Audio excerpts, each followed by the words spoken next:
10 a.m. I'm Nick Ellaby. Good morning. Eddie Howe insists he still wants Alexander Isak in his Newcastle team despite his efforts to force a move.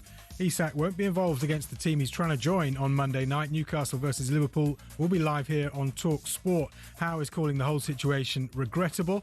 He would have preferred the dispute to be kept behind closed doors. Now, Crystal Palace manager Oliver Glasner says if things get any worse there, he might have to play centre-back next week. I just know if Marc leaves and is not available for Fredrikstad, we will have big troubles. That's pretty clear. We can't register anyone. So, from my side, he has to stay. Philippe Mateta scored against Fredrikstad to give Palace a 1-0 lead in Conference League qualifying. But with Liverpool after Guehi and Eze off to Arsenal, a worried-sounding Glasner says Palace need players in and quick. Midfielder Jefferson Lerma filled in at centre-back last night. Justin Devenny deputised on the left side of Palace's attack and told us Eze will be missed. Yeah, I mean, he's a fantastic player and he's an even better guy. Meanwhile, Graham Potter's blaming PSR rules for restricting who West Ham can sign. He understands why supporters are frustrated. Harry Radknapp told talkSPORT West Ham do look short. You know, the fans, if they turn and they're not happy after 5 or 6 games, then it could be trouble there at West Ham. So let's hope they can pick up a positive result against Chelsea. Won't be easy. West Ham versus Chelsea is live on talkSPORT from 7 p.m. Nicholas Jackson's been left out of the Chelsea squad completely as the club looked to offload him. We're now hearing Jackson's a top target for Aston Villa. Unai Emery worked with Jackson at Villarreal. All the latest at talksport.com. talkSPORT News. A wave of protests are expected outside hotels being used to house asylum seekers over the weekend, and Israel's Prime Minister's ordered negotiations to begin immediately to end the war in Gaza. Rebecca has more at past. talkSPORT weather with QuickFit, your go-to destination for quality tyres from great brands like Continental. Visit your local centre or quickfit.com and book today. Chilly start, but another mostly dry day. Warmer sunny spells developing through the afternoon. Across central areas, though, cooler and cloudier with some drizzle about. This is the talkSPORT Goal Show. It's the show for the fans. It's done by the fans.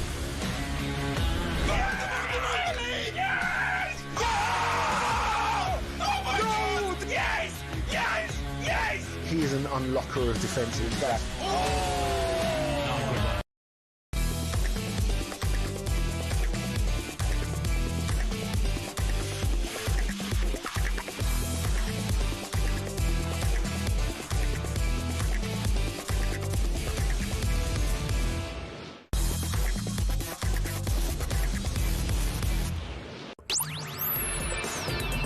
Hello, very good morning to you. It's Sam Matterface, Alex Crook and the former Watford captain Troy Deeney live this morning on talkSPORT. So Crystal Palace get their European adventure underway with a 1-0 win at Selhurst Park. But they were without the departing Eberici Eze because of illness. Was it a sour note for him to leave on? And has Oliver Glasner been hung out to dry in terms of recruitment at Crystal Palace this summer? 03717 2233 is the number to call for the Palace fans. Meanwhile, Potter has taken a swipe at West Ham United's recruitment record, saying that a silver bullet will not save us and that only hard work can get them out of trouble. Will Chelsea increase that pressure tonight? Live on talkSPORT. 8 o'clock kick-off this evening. Also today, spending by the Premier League clubs this summer reaches a record high. Will Tottenham continue their hoodoo over Manchester City? Live on talkSPORT tomorrow. And how would Troy have dealt with cooling off periods? The solution for bad behaviour at Grassroots football? We'll talk about that throughout the course of the morning with Sam Matterface, Troy Deeney and Alex Crook, and we're live this morning on talkSPORT. 100% engagement. Jim White and Simon Jordan on talkSPORT. It is Friday, so a very good morning to you. It's Sam Matterface, Troy Deeney and Alex Crook. The three-pronged attack that in this sort of shape makes Sancho, Højlund and Anthony look deadly. Good morning, boys. You all right? I'm great. How are you, Alex? I'm good. Very well. He's in trouble this morning. He's big in trouble. He's in big trouble.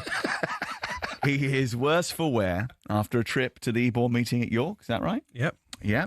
He sent us a text message last night whilst I was watching Crystal Palace. He said, "You boys are going to have to carry me tomorrow." Did you watch Palace yesterday? Any of it? I was networking.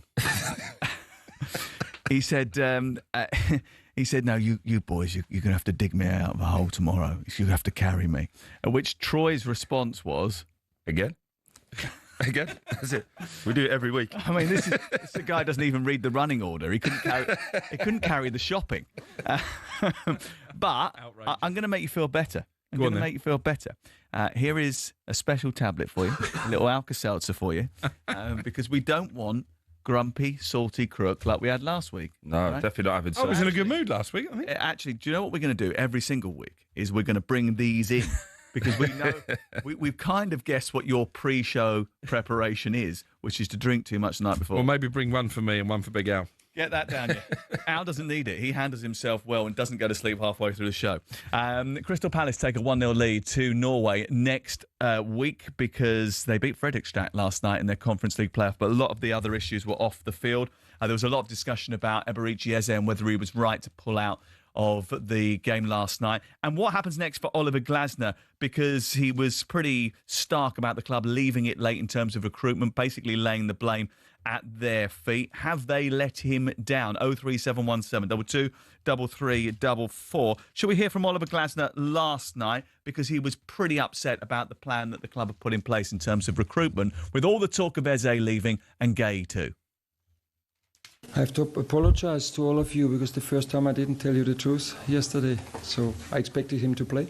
Today he called me that he doesn't feel well and can't play in the evening, and that's why he didn't play. And I think he won't play for us again, so I have to prepare the team for Nottingham and for the second leg against Fredrikstad.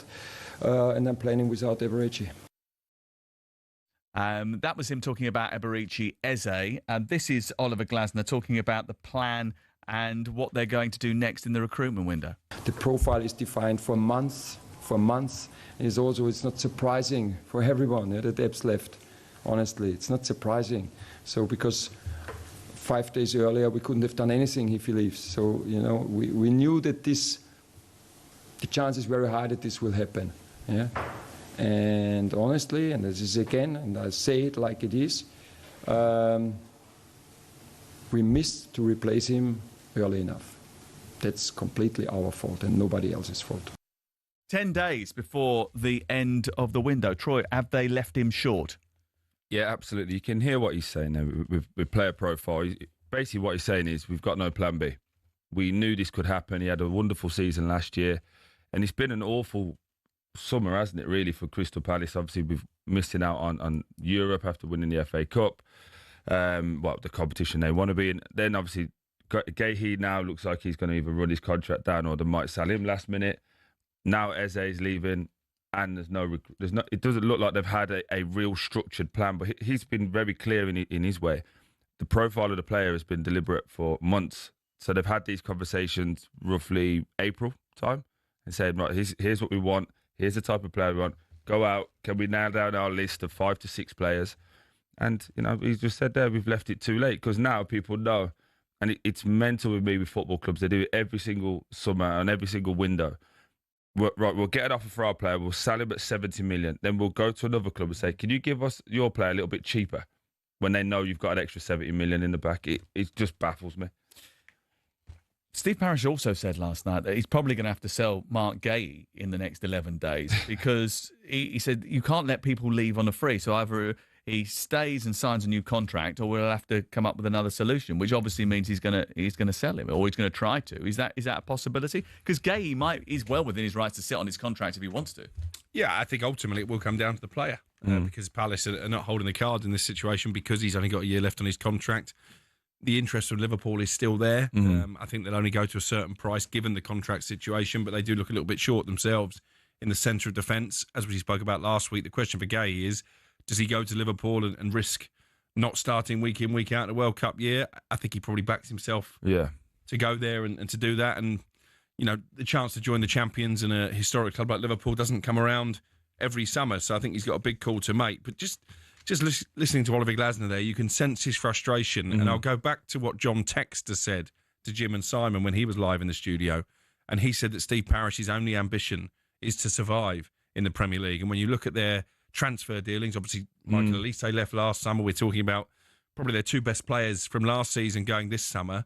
I think John Textor's words are probably accurate. And the difference this season is the teams who've come up from the Premier League, from the Championship, as we saw last week, I think are going to be a lot more competitive. I think it's a dangerous game for Palace to play. And that might be Steve Parish's ambition, but it's not necessarily Oliver Glasner's ambition. He seems to want to kick this team on. He's won an FA Cup with them. He's a Europa League winner at a previous club. He wants to go into this European campaign with the option of trying to win it. You know, West Ham and Chelsea have won 2 of the 4 Conference Leagues that have been available so far. He'll have his designs on trying to land even more silverware. Yep. So is there a danger that he says, do you know what?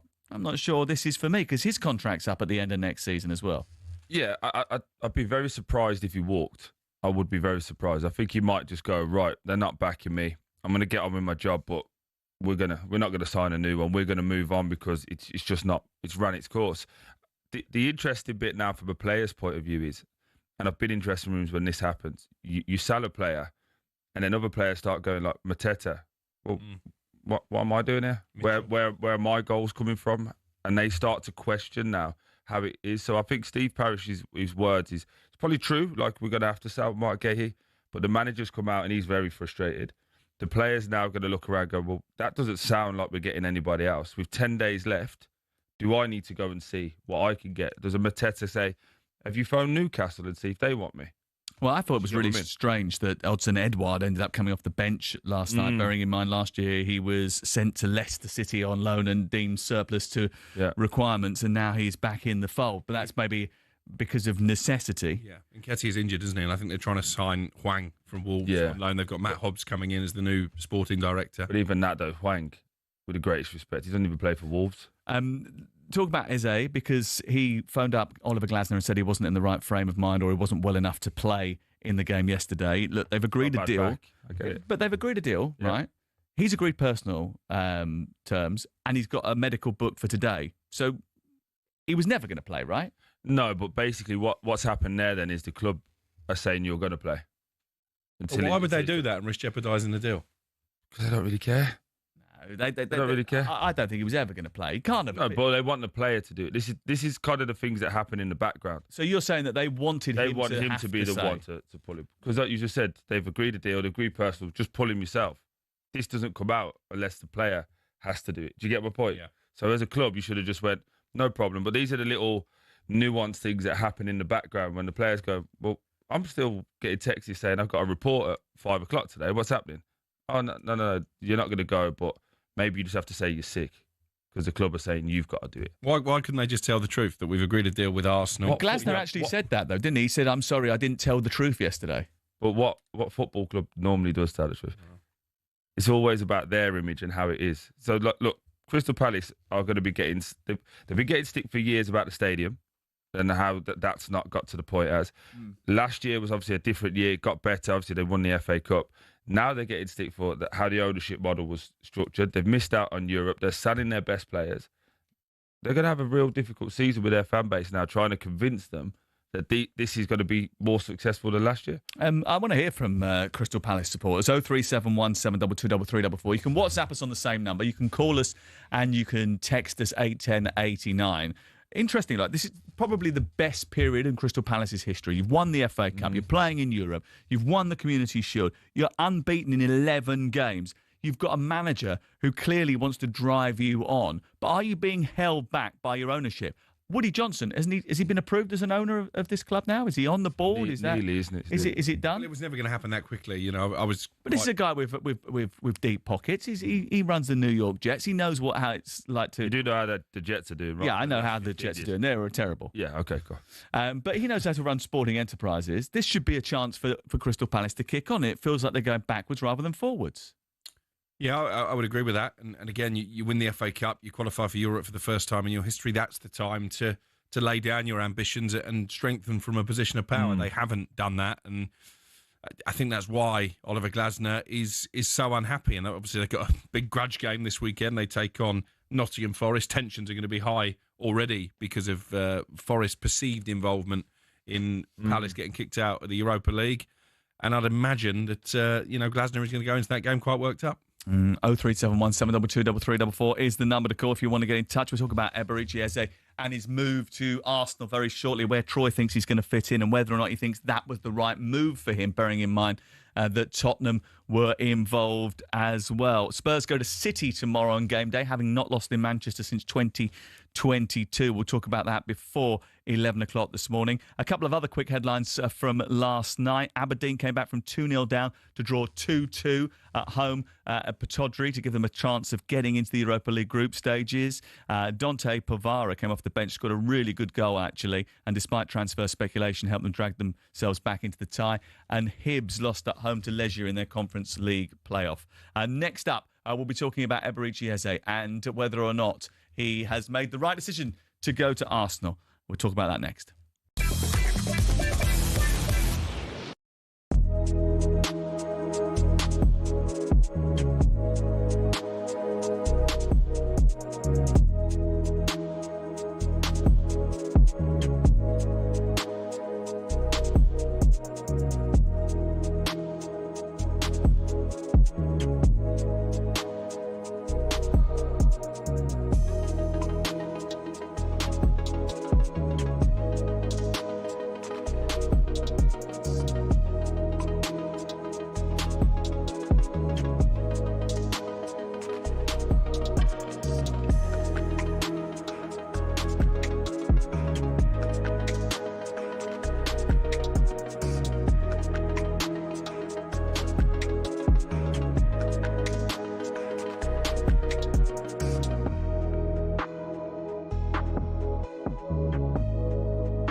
This is the talkSPORT Goal Show. It's the show for the fans that's done by the fans.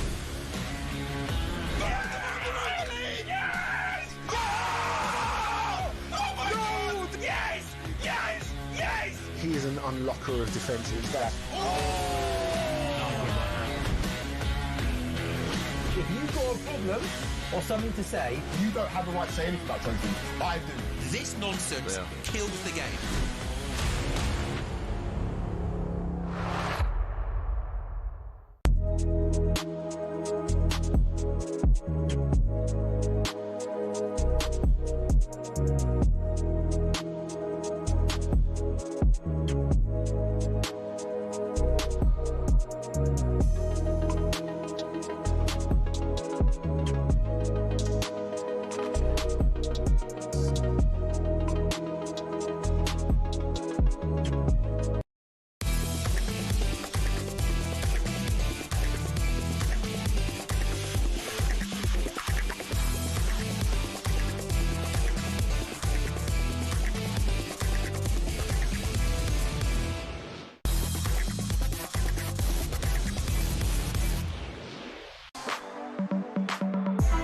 Chasing a story involving Nottingham Forest, which is being circulated on the continent. We'll get to that in around about 10 minutes' time, so stick with us here. Let's take some calls on the situation involving Crystal Palace. Jack is an Arsenal fan. Hello. Hello, mate. How you doing? Yeah, good. Thanks for coming on the programme this morning. What do you want to say about Crystal Palace and Oliver Glasner? So it just seems from the outset, like you said, I have no skin in the game necessarily as an Arsenal fan, but I've got a bit of a soft spot for Palace, and they finished last season strong, and they were looking like a squad that could compete. But with Eze out the door and Guehi not necessarily locked up for next season, they're going to have to turn this into a stabilisation rather than a spiral. And I feel like the only way they're going to do that is making a signing like El Kunis at Leicester. That's probably a reasonable purchase. Maybe Solis from Club Brugge, even maybe Pino from Villarreal. That last option might be a bit expensive, but they need to do something to put this behind them and make it a competitive team for next year. With all due respect to Crystal Palace, how easy is it to do deals like this at this stage of the window, bearing in mind that a lot of clubs would have had plans in place for a lot longer? Yeah, and there's also a lot of competition for El Kanouts, for example. We know that Leeds are at the table. Who knows? He might see that as a more attractive option at this moment in time to Tottenham. Maybe look at El Kanouts having missed out on Eze and Morgan Gibbs-White. So I think it's difficult, and that's what Oliver Glasner was saying, really. It's the lack of planning, the lack of foresight. I think we all knew that at least one of, if not both, Guehi and Eze would leave in this window. So surely you're better off to get your replacements in the building first, because Troy's right. Once they sell Eze, clubs know they've got £60-odd million burning a hole in their back pocket. So all of a sudden there's going to be an extra £5-10 million on the asking price of whoever they go for to replace him. Jack, thank you very much for your call. Appreciate that. Andy's a Crystal Palace fan. He joins us now to reflect on his club's success last night, but also the controversy around signings, not getting them, and Oliver Glasner being hung out to dry. What do you think, Andy? Yeah, hi Sam, hi guys, it's a great show. I mean, I went to the game last night, and it's very disappointing what the club seemed to have done after having such a great season last year. Like every season that seems to be at Palace, we leave things to the last minute. I think they're trying to get, special deals, and whilst I don't agree with what Textor, everything he said, there is an element in this club that, we're just here to survive. I've been going to Palace since 1964, and frankly, it's been a really disappointing summer. And I just think that whilst I've no issues with Eberici going to Arsenal, I understand that he's done a great job for us, and I've got the greatest respect for him. But Michael Olise going last year, Eze going this year, no real recruits. I mean, the fullback we brought in from Ajax, for 2-3 million. Sosu started last night. Last night, really, and I know Tyrick Mitchell will be back. So, that's my gripe really with Palace. I just wish we would try and kick on a little bit after the success. And Oliver Glasner's doing his absolute best, and he's a great manager. And I really think that we're going to potentially lose him because, he's done it before, he's walked away, and I think, the same thing could happen, in the not too distant future.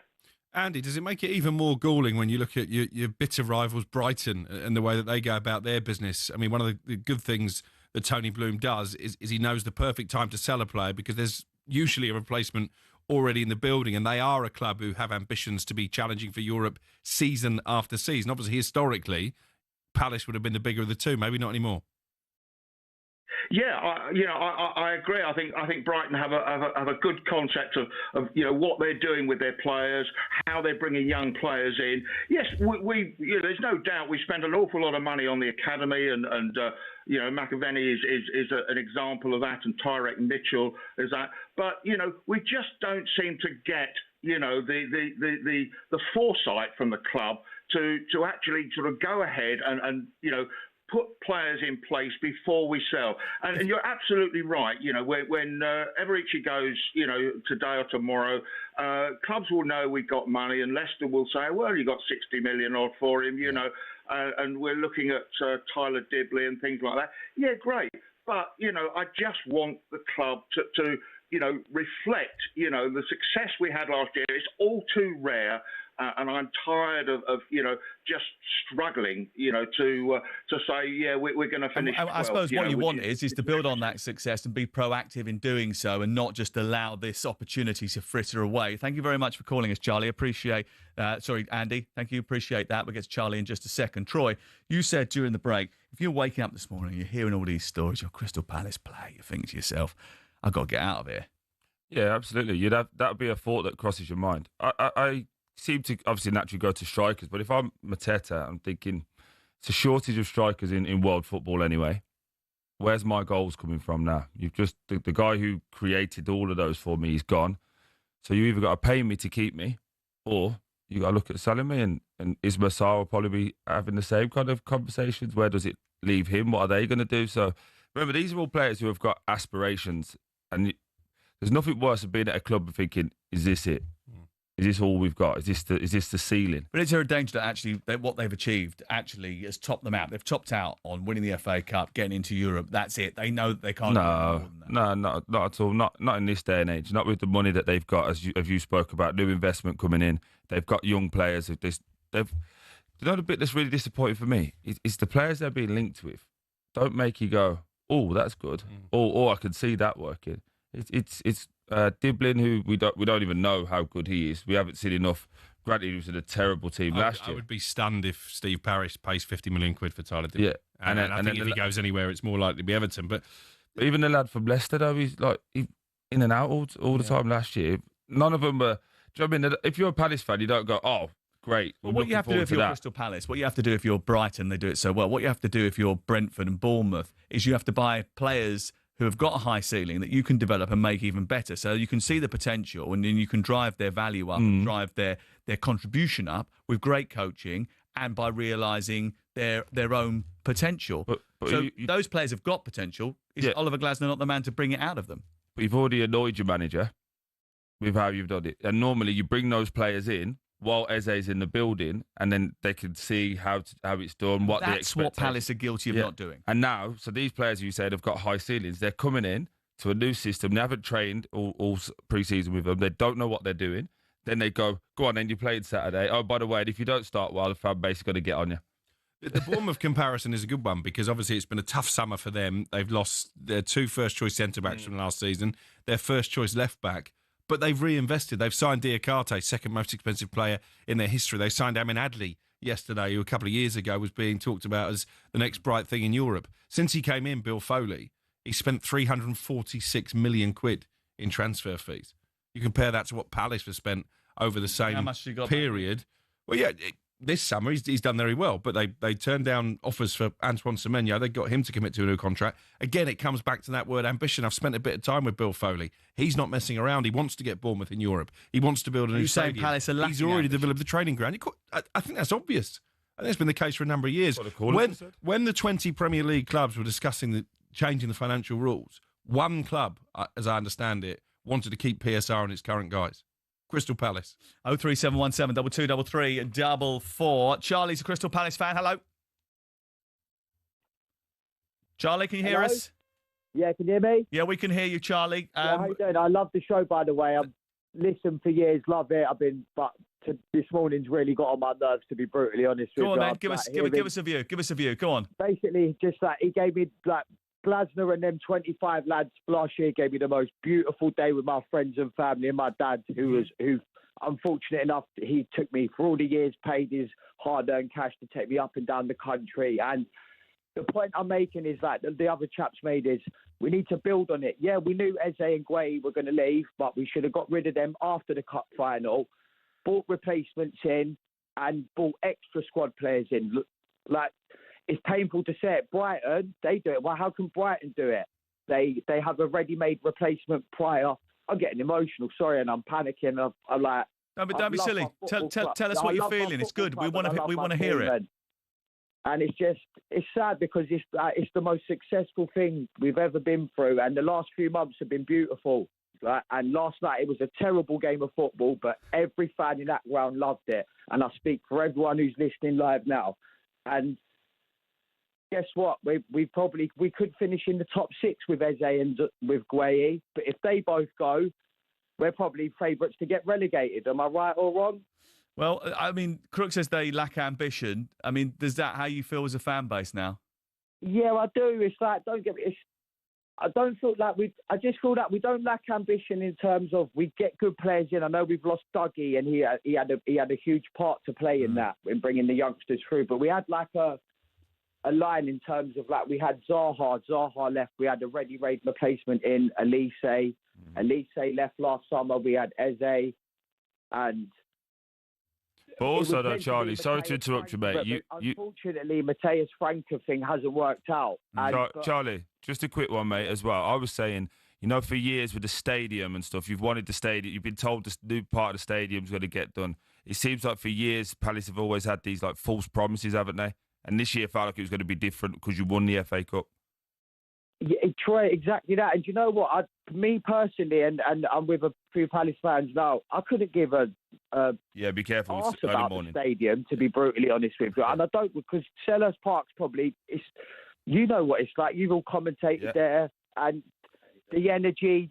Troy, you've beaten us there, scored some goals there, and wound me up in the corner flag. And don't get me wrong, I hated you at first, but you actually are brilliant on talkSPORT, to be fair. You're a top geezer. Charlie, we've got to go, but thank you very much for your emotional sort of experience from last night. We appreciate you telling us how it felt to be in the stadium, but also what it's like at the moment. It sort of feels as if you're missing an opportunity. Eberechi Eze is refusing to miss an opportunity. He's going to go to Arsenal. He's always been an Arsenal fan, and now he's going to don their shirt as one of their players. We'll talk about that very shortly on talkSPORT with Selco Builders Warehouse. Check out this month's real deal at selcobw.com.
It's one of the lesser discussed issues in the Premier League, but is there a defensive crisis at Crystal Palace? Well, if Marc Guehi leaves, Oliver Glasner says there will be. I just know if Marc leaves and is not available for Fredrikstad, we will have big troubles. That's pretty clear. We can't register anyone, so from my side he has to stay. Well, Palace's European bow wasn't quite the spectacular introduction we were all expecting. They scraped past Norwegians Fredrikstad 1-0 at Selhurst Park. Now, there was no Eberechi Eze, who Glasner said had come down with an illness. I reckon gonoritis. Youngster Justin Devaney deputised. He's a fantastic player and he's an even better guy. And I mean, I think you can say what you want on tonight, but for us, it was about focusing on. It doesn't matter who plays. Even with the squad that we've got, we believe that everyone can step in. Well, tonight's attention turns back to the Premier League as West Ham prepare to face Chelsea. Now, after Sunday's chastening 3-0 defeat at Sunderland, are the cracks already beginning to emerge for the Hammers? Harry Redknapp told us it's a tricky few weeks coming up. You know, the fans, if they turn and they're not happy after 5 or 6 games, then it could be trouble there at West Ham. So let's hope they can pick up a positive result against Chelsea. Won't be easy. West Ham v Chelsea is talkSPORT's exclusive commentary this evening, live from 7, kick-off at 8.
We said we would talk a little bit about Eberechi Eze and whether or not that he has made the right decision in going to Arsenal, because they had agreed a deal with Tottenham Hotspur, or had certainly Tottenham Hotspur had made motions to agree a deal with Crystal Palace without getting it over the line. We'll talk about the Spurs angle in just a second. But I was on a podcast yesterday with Henry Winter, the Premier League All Access podcast, which is available on YouTube.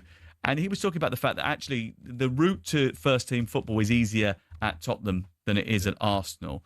But would you choose Arsenal over Spurs every day? Every day. Of course you would. Of course you would. They're a team that keep finishing second and got aspirations to try and win. So the minimum required is that you're going to be in Champions League every year. There's a lot of competition there, though, isn't there, for a start? There is, yeah. Arsenal. Look, and you wonder what's going to happen to Madueke, to Nwaneri, Martinelli, Saka, Odegaard, Gyökeres, Eze. Trossard has just signed a new contract. There's a lot of options going forward. Now, obviously, they needed options. They needed more goals. But is competition always a good thing? No, because it creates conflict as well in the dressing room, and players get frustrated. I was talking about this the other day. If I was Ifa Nwaneri, at 17 years old, and I've just been told you're going to be playing more, and then I don't play against Man United first and foremost. Again, as older people, we know that wasn't really the game for him, but as a 17-year-old, you're going, well, you told me I was going to play, now I'm not playing. Now you've bought an additional winger in, you've signed Trossard to a new deal. Now you're bringing in Eze, who plays exactly in my place. I'm going to have to leave. And they're the kind of conflicts that kind of come up. And he's only 17, again, he wants to play. But the agents will start saying that. They'll start sniffing for some money. So, look, I like the move for the player. I don't get it personally. You don't get it from a club perspective? From a career perspective, if he goes in at Spurs, he can play as the 10, which he wants to do. And he's now that he plays week in, week out. If they really wanted to put him out on the left, and he's still the best left winger they've got there.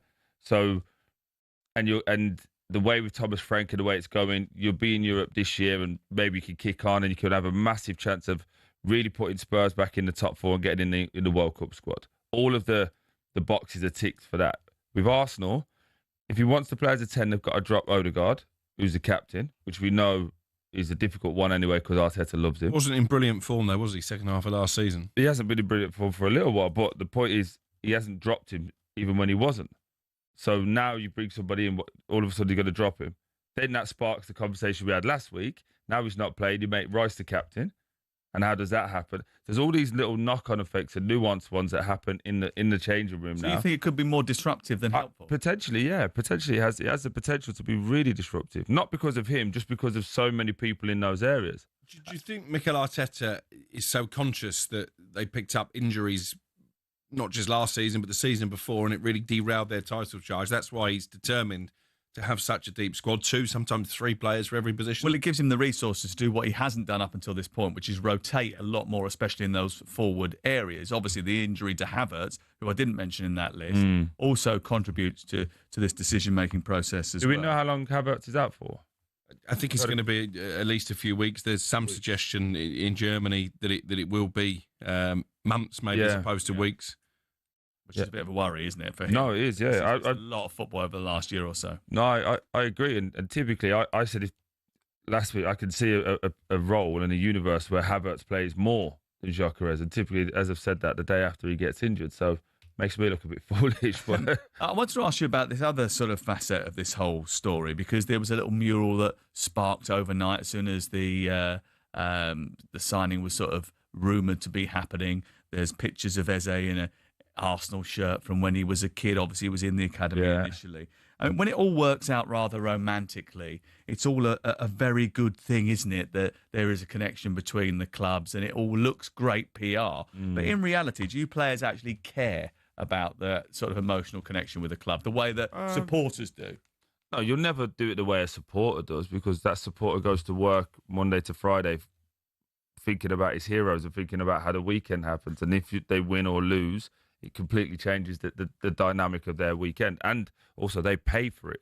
There's an element of when you're paying for something, you're always going to want it, right? But we get paid to do it. That's the beauty of it. But would you make a career choice based on your emotion rather than... Of course you would. I joined Birmingham City instead of Celtic because it's emotional. Do you regret that now? Did you? No, not at all. I played for my hometown club when I was captain. No, of course I did. Instead of Celtic? Instead of Celtic, yeah. Do you not regret the possibility of playing in Europe? No. I'm from Birmingham. I've got to captain and manage. That's the point, right? Okay, so that's the point I'm asking. But I'm saying his heart has actually overruled his head. Of course it has, yeah. But I don't think you'll ever love it more than a fan. Is my point. The fan that travels. And I'm not suggesting that Tottenham's a better move for him, because actually all of the indicators point to Arsenal as a better option. They're consistently in the Champions League. Yeah. They're fighting for a league title. Yeah. They've got a deeper squad. They've got better players. I agree. So you would go to that. But if you're thinking from a personal development point of view, you could be the one that takes Tottenham to the next level. Yeah. And World Cup, you could be the one that's playing week in, week out. Everyone's talking about how good Thomas Frank is, how good Tottenham are, and you're the talking point. Will there not be part of his thinking, though, that if he goes to Arsenal and he does get regular game time, he's got a better chance of catching Thomas Tuchel's eye if he's part of a title challenge than if he's at Spurs? And the one thing with every player is they're not going to ever tell you that someone's better than them. So he's going to go in there and go, I'm better than Odegaard, I'm better than whichever position they want him to play. And maybe does he look at it and say, Arteta's more settled, like that I'm going into a settled, dressing room. Everyone knows how it is. He's been there, this is year 6 now. Thomas Frank's been in there, 2 months, 3 months? Yeah, I mean, look, are we not also missing a big elephant in the room here? We've not talked about wages. Yeah, I mean, I don't know. Arsenal can pay more wages than Spurs. They usually do. They usually do. I mean, the headline... Let's just change the angle a little bit, because we want to get the sort of Spurs angle on it, because on the face of it, it's obvious. You choose Arsenal because they're in a better place than Spurs right now. But we're just thinking here out loud that possibly he would play more if he was going to go to Spurs. There's a headline on one website this morning after missing out on Eze that says Savinho, Morgan Gibbs-White, Eze, other players too. Tottenham are now reeking of desperation. Are they really? Do they really need to sign a player in that forward position? Because I went through their squad yesterday and I can't work out where they're going to get someone in it anyway, because they've got Johnson, who was top scorer. Tell who they decided to sign in the summer, so they're not going to get rid of him. Odegaard, they only signed 12 months ago. Kudus, who they've just signed. Richarlison, who is playing. Solanke, who they bought last year for a huge amount of money. Kulusevski's injured, but they like him, and obviously he's got injured. That's the problem. No, he's not. He gets a lot of injuries, Kulusevski. Kulusevski is a robust player. He's played a lot more games than most people in that Tottenham squad. Solomon's just come back from Leeds. Yeah, he's not part of the future, I don't think, Solomon. And Maddison's still on the payroll. Most of the season, Maddison's. But they still got to pay him. So have they got enough money to be able to bring in somebody else, or do they need to sell first before they buy? And who can you sell? But I'd say if you need to sell, you're probably leaving it a bit late now, aren't you? Try to sell players to get players in for 10 days left. So they're not going to sign anyone, Tottenham, are they? They're going to have to sign. I always sound negative. Why? Just to placate the fans? I think to placate Thomas Frank. You know, I was there in Bilbao, even as he was sat there with the Europa League trophy. Ange Postecoglou was telling us the squad wasn't strong enough to compete in Europe and the Premier League. That's why, in his words, he slacked off the second half of the Premier League season. They're in the Champions League now with some of the biggest clubs in Europe. So why have they signed Alderberg? Why have they signed Tell? Why have they? Tell's a strange one. Why have they added to their squad in that area and then started to look for other players in that zone? You say that area. I'm just looking at it. The players you've named there, other than Maddison, are strikers and wide players. Eze, in my opinion, is a 10. And that's Tottenham and Arsenal's opinion as well. Yeah, he's a 10. So it's the one area that they're short. When you look at all the midfielders, and they've got a lot of midfielders as well, they're all the same types. So your Bergvals, your Basumas, your Sars, they're all up and downers. You need that 10. You need that creative spark. You need that little bit of an X factor. So for me, they should have got it done. But Spurs, I've had this question for about 8 years. What are Spurs? I was just about to say the same thing. I don't know where to pigeonhole Tottenham this year. What is a success for Thomas Frank? Well, clearly it's not going to be finishing 17th like they did last year. It's going to be very hard to emulate what Postecoglou did and win a trophy, because Tottenham don't win trophies. History tells us that. Are we talking about them as top 4 contenders? No.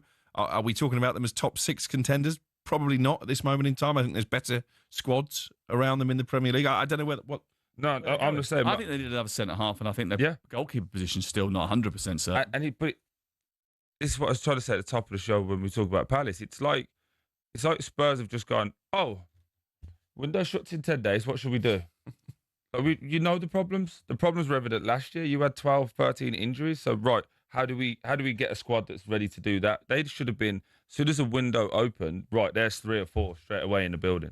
They do make a habit of collecting players who aren't good enough. You mentioned Matthias Tell there. I didn't see anything from Tell really last season to justify making that. But he's young, and they maybe think that he was value, and he's got a high ceiling. Timo Werner twice. 03717 2233 44. Spurs fans, are you unhappy? What are you looking for in a transfer winner? What do you need? Do you think you've got the capacity to go and get something? And is their negotiating position actually ruined by the fact they've already bid 60 million quid for Gibbs, White and Eze, so everyone knows they've got money? Spurs do go to City tomorrow. We'll talk about that next.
This is the talkSPORT Goal Show. It's the show for the fans that's done by the fans.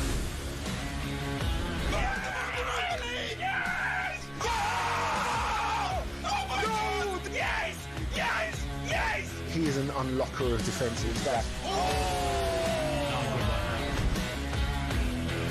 If you've got a problem or something to say, You don't have the right to say anything about something. I do. This nonsense kills the game.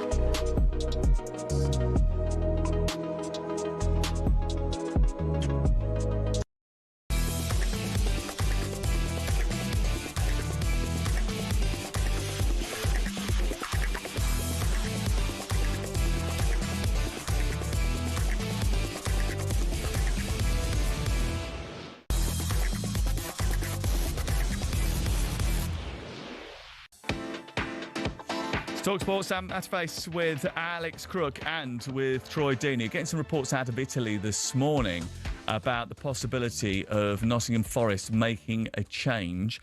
Nuno Espirito Santo gave a rather spicy interview to Sky Sports. As far as we understand it, there is no movement at the moment. What have you heard, Crook? Yeah, as you say, it's a story that has emanated from Italy originally, saying that Marinakis is considering a change of manager. It seemed a bit strange, bearing in mind their success last season, qualifying for Europe. Obviously started this season with a good victory last weekend as well. Nottingham Forest sources have shot it down. They've described it to me this morning as nonsense, but sometimes there's no smoke without fire, is there? So I think it's definitely one we'll keep an eye on. We know that both Marinakis and Nuno can be quite volatile.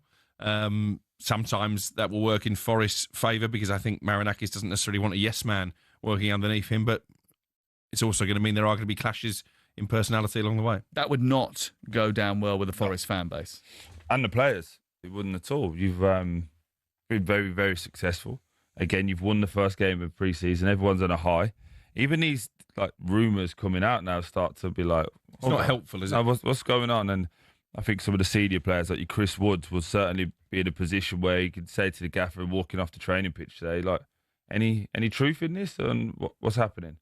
And if the gaffer says, yeah, maybe or something, then that could be a real difficult situation. But you'd expect it to hopefully blow over, and this is just a bit of a emotional chatter over the disagreement. He has been outspoken, hasn't he, Nuno, about their lack of signings, or he was a couple of weeks ago. And in fairness, since they found out they were going to be in the Europa League and not the Conference League, Marinakis has put his money where his mouth is. They've made a lot of He's continually done that, though, right? Yeah. He's put a lot of money into that Forest team. There's a load of players that come into that Forest team. This is why they've ended up staying in the Premier League. The last person to keep a team up from the Championship was Steve Cooper and Nottingham Forest. Yeah. No. 03717 2233 444 is the number to call. Let's speak to Connor, who's a Spurs fan who wants to talk about their recruitment policy. Hello. Morning, guys. You all right? Yeah, we're good, thank you. Obviously, you missed out on Eberici Eze, but do you think you need attacking reinforcements or do you need elsewhere stiffened first? So, if I'm being honest, yesterday was a bit of a kick in the teeth. It was difficult. I think if it was any team other than Arsenal, it wouldn't have hurt that much. But now the dust has sort of settled. You look at our attacking options. I know people look at the number 10 like we need the number 10. I feel like we've got a few wingers who can sort of slide into that number 10 position. We've got Kulusevski who's going to come back from injury. I feel like he's better at the number 10 because he isn't the quickest and he's good at the link-up play. Someone like Kudus, he's looked really good out wide, but I feel like he's the sort of creative player who can drop into that position and link with the wingers. You can have Odebear out on the wing, Johnson out on the wing, plenty of pace, and you've got him in the middle. And then I feel like we've got those players out on loan. Mikey Moore can always come back.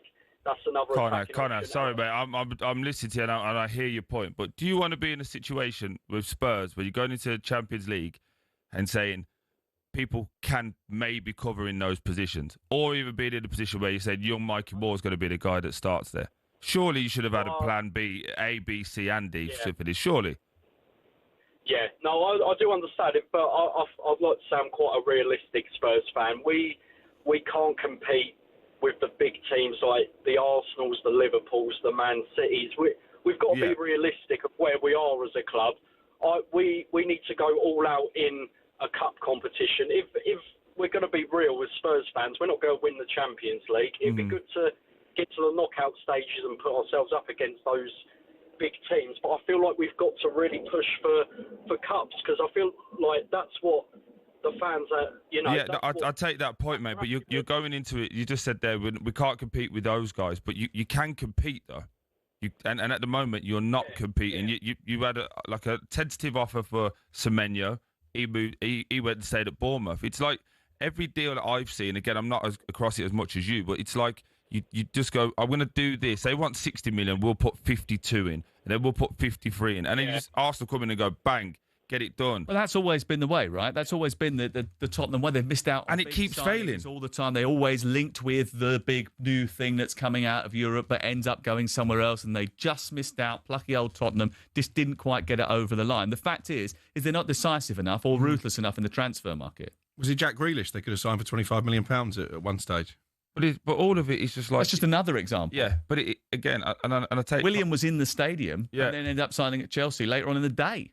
I take Connor's point there, the caller, but it's like everything is about like we got enough to make it work. It's like no, you're meant to be. You keep talking about your stadium, your training grounds, elite. It's elite, but actually on the pitch, we'll just. Well, Daniel Levy's gone on record this summer after winning the Europa League and saying we want to win the Premier League. Well, your actions don't back up those words. Okay, quickly, let's speak to Nick before we get to the news. Nick, you've got about 30 seconds to tell us your point. Go for it. No, I was pretty much agreeing with the last caller. I wasn't overly upset about getting Eze. I don't think that he's probably what we need. I don't think he's creative enough to be a 10 for us. But I do also agree with Troy's point that we do need a number 10 in. I get that the last caller said that Kulusevski could play there. He could play there, but it is sticking patches on or plasters on holes instead of actually finding a solution, and we need to find a solution, really. Okay, Nick, thank you very much. Appreciate that. Eze did get involved in 12 of the last 14 goals that Crystal Palace have scored. 102 shots in the Premier League last season. One of only 6 players to break a century with shots last year. Do you not think that's the problem, though, with Spurs fans? And I appreciate Nick was on my side there, but they're just accepting of it. It's been happening so long now. It's like, I wasn't really that bothered if we got Eze. Or they resigned. Either way, but it's like, come on, man. Like, this is your... bit like Palace, you're in the Champions League. You've just won a trophy. Go and kick on. They're happy with their lot. They've just won a trophy. They're just basking in that group. You're saying that as a Chelsea fan. That's why you got that nasty smirk on your face. That's not true. Listen, I've got nothing against Spurs. I'm not salty. 03717 2233 44 is the number to call. You're listening to Matterface, Deeney and Crook, and we're here till 1 o'clock this afternoon with Selco Builders Warehouse. Check out this month's real deal at selcobw.com.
talkSPORT Sports Update, powered by the Nissan Van Range. Commercial vehicles that go the distance for your business. Search Nissan Vans or head to your local Nissan Van Centre. With your headlines at 11 a.m, I'm Nick Ellaby. Good morning. Eddie Howe still wants Alexander Isak in his Newcastle team, despite the striker's efforts to leave. My wish is that he would be playing on Monday night with us, but he won't be, and that's regrettable at this moment. Newcastle are at home to the club. Isak's trying to join Liverpool live on talkSPORT on Monday. After a very public spat between Isak and Newcastle, Howe says he would have preferred it all kept behind closed doors. In this situation, the club has spoken, and probably justifiably so in that moment. One player who isn't going anywhere anytime soon is Man City's Ruben Dias. He's signed an extension till 2029. Dias says Manchester is his home now. Meanwhile, with 10 days left in the window, Oliver Glasner's warned if Marc Guehi leaves, he might have to get his boots on and play centre-back in Conference League qualifying next week.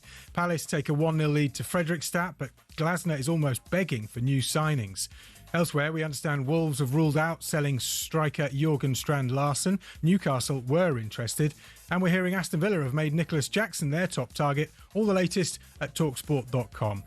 And strange one, but the Romanian FA has been forced to issue a statement insisting their televised cup draw was fair. Footage of Secretary-General Gabriel Badescu's gone viral. He seems to keep one ball in his hand while mixing the rest. Top-tier Constanta were then drawn to face second division side Corvinul Hunedoara. Romania's FA deny any favouritism was involved. talkSPORT News. For the first time, a famine has been officially declared in Gaza City by a UN-backed report, and actor Noel Clarke's lost his libel claim against the publisher of The Guardian. More from the news team at past. talkSPORT weather with QuickFit. Come rain or shine, wherever and whenever suits you with our mobile tyre fitting service. Now that will have you driving away happy every time. Conditions apply. Another mostly dry day with warmer sunny spells developing through this afternoon. Across central areas, though, cooler and cloudier with some drizzle about. This is the talkSPORT Goal Show. It's the show for the fans. It's done by the fans. Yes! Goal! Oh my God! Yes! Yes! Yes! He is an unlocker of defensive back. If you've got a problem or something to say, You don't have the right to say anything about something. I do. This nonsense kills.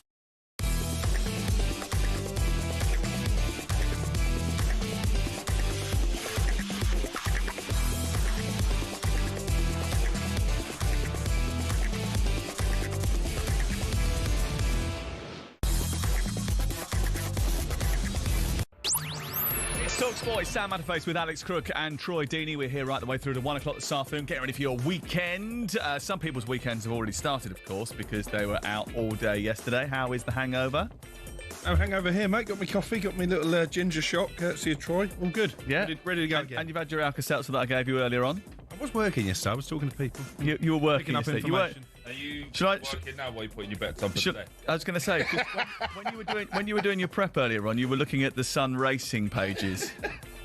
We're talking betting, aren't we? BetMGM later. Not horse racing, though. Yeah, there's a horse racing Is there? section. Is there? Yeah, the producers just told me. Just a quick question. You two can give your selections if you want. No, we're all right, thank you. But what we would like to do is go back and have a look at some of the messages that you sent us last night.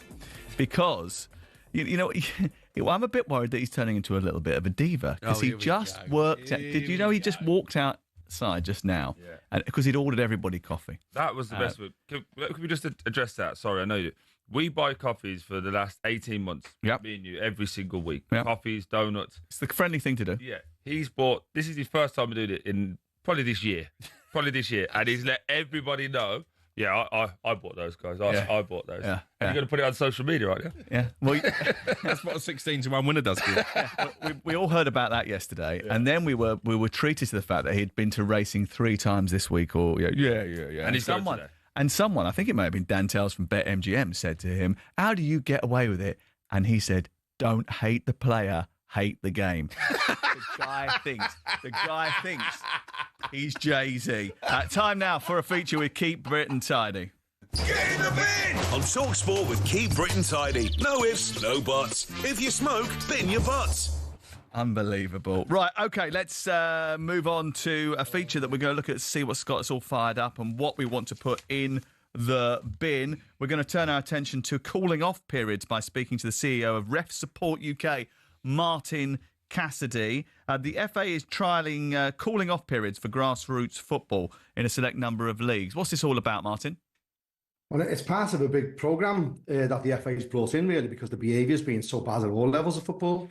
I think the FA's got a lot of stick over the years for not trying to address poor behaviour, and I think Key's cooling off periods are tied in with a few things. Like we said, I was on your show with Laura Woods a couple of years ago after the Andy Robinson elbow incident, and I suggested about having a bit of a space, a bit of a space where you can encroach, and the FA brought that in with this as well. Well, explain what it is, Martin, because people won't know what calling off periods actually are, but it is about creating space between the two teams that people who have lost their heads can call them.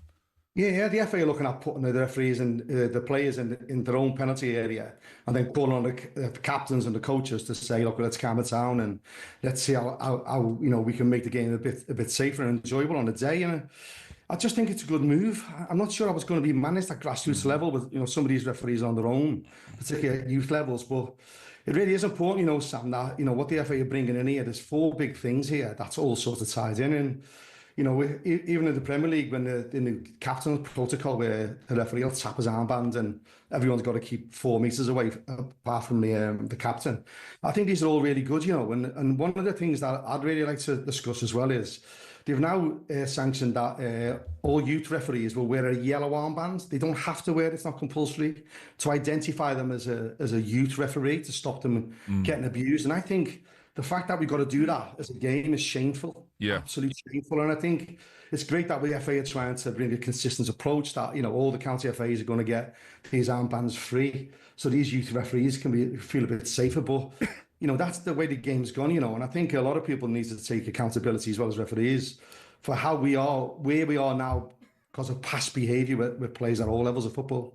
Yeah, no, I totally take that as well. So just explain what these are, just so that we know. The referee can stop the game if he feels it's getting too heated or unsafe, because they can pause play and send each of the sets of players to the penalty areas. If this happens, captains and coaches will be required to meet the referee in the centre circle to discuss the issue and help calm their teams. Other players must stay in the penalty areas during the break, and anyone who leaves without permission will be given a yellow card. This comes after a big jump in misconduct cases last season, a 13% increase, over 4,200 serious incidents reported. I mean, that is a bit of a concern, isn't it? It's a huge concern. And again, I've seen it, and I was just going to talk to Martin about it. I've seen it last year, and I think there's an element on parents and ongoers as well, right? Because I was at a game with my son. I remember talking to you about it last year, Crookie, and as a young referee, so he would have had a yellow armband now with the new rules, but young referee, and he's getting dogs abuse from parents. And I don't normally say something when I'm at the game to try and stay out of the way. I had to go and speak to the parents. It's like, he's a kid, leave him alone. Yeah. It was a bit more abrupt than that, as you can imagine, but it was, I think it's on the ongoers. It's not on just the referees. It's on the coaches that are there. I know a lot of them are people's dads and, family members that are doing it, but it's on all of us to make the refs feel safe and make the games better. And there is an element of me as well that wants to be a little bit old school. Send them off, hit them in the pocket, because they still got to pay the fines. But yeah, I think these rules are a bit better and will definitely help the referees. Martin, obviously you've tried to advocate for greater safety for referees at these grassroots games. Is it deterring people from becoming refs? It's a difficult one, because the numbers of people in the FA recruiting referees are actually up, It's keeping them. So that's why Troy Deeney's spot on. And I've said for a long time that the good people in the game need to stand up because the bad people are getting the voice. And the FA have said that only 0.01% of incidents get proven in a proven case of assault. They say that in a positive, say it's not many, but that's 2 a week. And that's only what's being found guilty, not reported. And some referees won't report it because, like the people that Troy's describing, they're just scared. And what's really important at a grassroots level is that the referees mightn't live near the players who are threatening them or the parents. You'll see them in school runs, you'll see them in supermarkets. And I don't think that really gets identified, you know. And then you put in what happens on the TV, right back to Mitrovic, right back to what happens with Adam Nunn and Fernando, the man he had to play, Fernandez. All these little things have built up where everyone's been crying out, particularly us, to say, let's do something, let's not stay the same. And the FA doing this, you know, honest to God, is one of the most positive things they're doing. Tied in with the body cam pilots, like Jim White particularly really helped us lobby the FA and FIFA for this body cam pilot.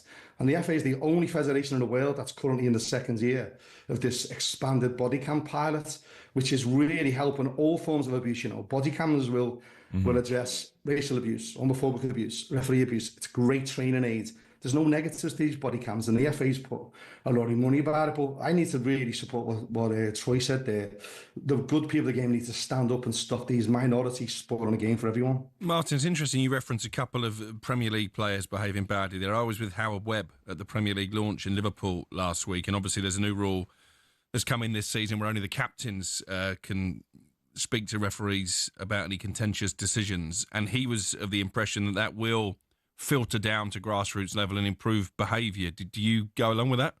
Absolutely, 100%. And it's a really good call. That's where this exclusion zone comes in as well, mate, where they're going to be 4 metres away so no one can come in. It's almost visualising it to people who might not know. If you remember the Sabutio player, they're on that round circle. If you imagine that round circle being 4 metres, stay away from the ref. And I think it's a great positive move. And I know Howard gets a lot of stick, but he's brought in some great stuff, you know. When you have that, you know, the referee live, where they're going through the publishing VAR conversations, publishing the conversations. I think we're on a road of positivity, but I think all the game needs to address this, not just the top flight. It's unfair just to blame top flight players, because it is mimicked by grassroots players, and these refs are on their own with no police, no stewards, no nothing, all brave individuals, and they just need supported more. I really believe that. Go on. I was going to say, yeah, I totally get that point there, Martin. I think my concern is if all these things go well, there is also an element of the ref still needs to control the game as well now. There needs to be more impacting on the referees controlling the game, especially at grassroots, because sometimes I found when I'm watching my son's 16 now, I've done it for 10 years of watching him. The best refs I found at grassroots level are the ones that sometimes they might go, yeah, I got that wrong, but they let everybody know they got it wrong. So it just simmers the whole crowd down. Does that make sense? Oh, Martin froze. Looks like Martin's froze. Yeah. Okay, well, thanks to Martin for coming on anyway. But I think the idea is what you're saying is that the more verbal cues they give everybody, and demonstrative they are, the more people can understand it. And I think that's sort of almost like what the Premier League are doing with their sort of announcing decisions in the stadium, explaining what it is that the conclusion that they've come to. So then everybody goes, oh, okay, fair enough. We understand it now. Let's move on. Is that the best bit of the show you've done there? Talking about I didn't referees. say anything. I let you two go. You know, he's got his own referee podcast now. Yeah, I have heard, yeah. Chris Foy. It was very successful last week, by the way. That's because I promoted it for you. You're welcome. All right, Mr. Diva. He also, did I tell you, he went outside and asked where those coffees were? And he went, did you go to Colombia to get these coffees for us? The Diva. Yeah, unbelievable. Thank you very much to Martin. That was all thanks to Keep Britain Tidy.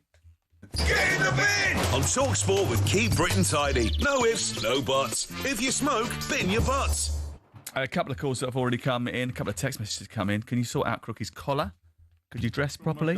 I think it's just all coming out the side. You look just a little bit ragtag there. Can you sort that out? Thank you very much. You've got paint on your jumper, haven't you? Hey. This is called design. You probably won't know anything about that.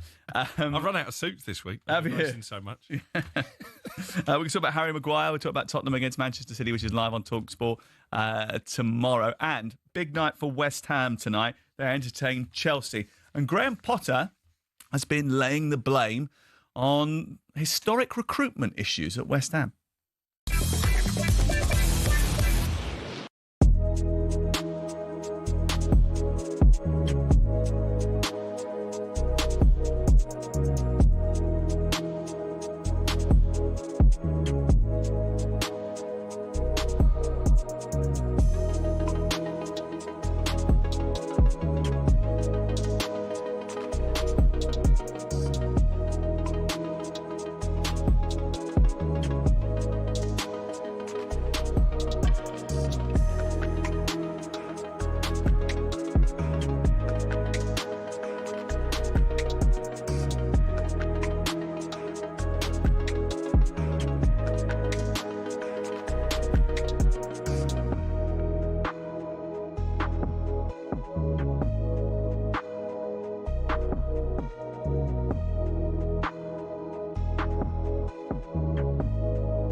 This is the talkSPORT Goal Show. It's the show for the fans that's done by the fans.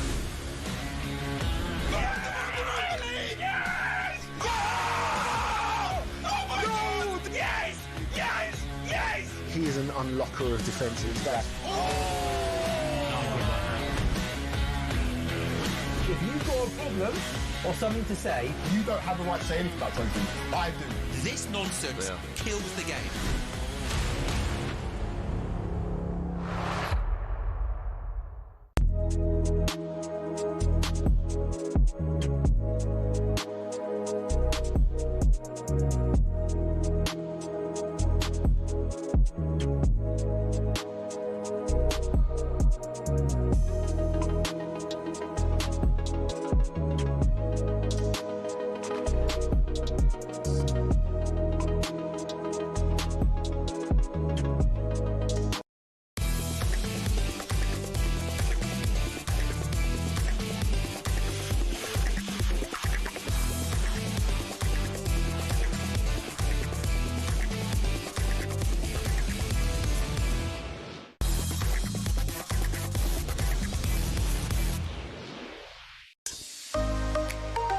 talkSPORT, Sam Matterface, Alex Crook and Troy Deeney. Manchester City take on Tottenham Hotspur tomorrow. It's live on talkSPORT. We kick off at 12:30. And City have won just 4 of their last 12 Premier League games against Tottenham. And there's always goals in the match. Be interesting to see how Tottenham, Troy, play it tomorrow. Having started with 3 central defenders against Paris Saint-Germain, sat deep, giving up the ball, then going on the odd, rather productive border raid, utilising set pieces, then being a little bit more fluid last week against Burnley. And you saw them back into a 4. How should they attack the match tomorrow? I think it's whether they go with a 3 at the back or 4 at the back. It's vitally important that Palhinha plays for me. I thought young Archie Gray was good, but him, Bergvall and Sarr were at times all 3 up together, at times all 3 were deep. And Thomas Frank was getting visibly upset with that because you need that 6 that just sits in there, protects the back 4. I think against City, that's going to be vitally important. So I wouldn't be surprised if Palhinha was in there to help out, a little bit of an extra experienced head in there. He seems like a great signing, by the way. Yeah, well, we both said that. Crookie thinks he's got 2 years older, so he's fell off a cliff now, considering he's played about 20 games. But no, didn't even play that, did he, when he was at Bayern Munich? But they Kudos looked excellent, didn't they? Again, it's against Burnley, so I don't want to give him too much credit. But I think we've had a look now, just over the last 2 games, that Thomas Frank's going to be pragmatic in his approach. Very much like, well, yes, we're going to have a style that we want to do, which will be pressing and get after the ball. But if we're playing Man City and they've got a great attacking threat, let's just back off. The only teams that Tottenham Hotspur have beaten since February in the Premier League have been newly promoted teams. Just think about that for a second. In the last 6 months, they've only beaten teams that have come up from the Championship recently. Wow. And they did concede chances. Burnley had 14 attempts. Hannibal, Anthony and Ugachukwu all had presentable opportunities in that game last week that you were at. And I think you, like a few Tottenham fans, might be a little bit concerned about what happens if Manchester City click into gear.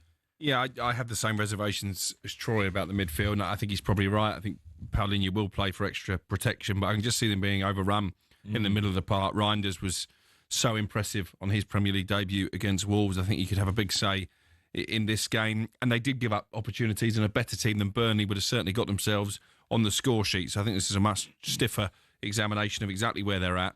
I want to ask you, Troy, about Richarlison, your former teammate. We were both waxing lyrical about last weekend. 2 excellent goals, the second one in particular.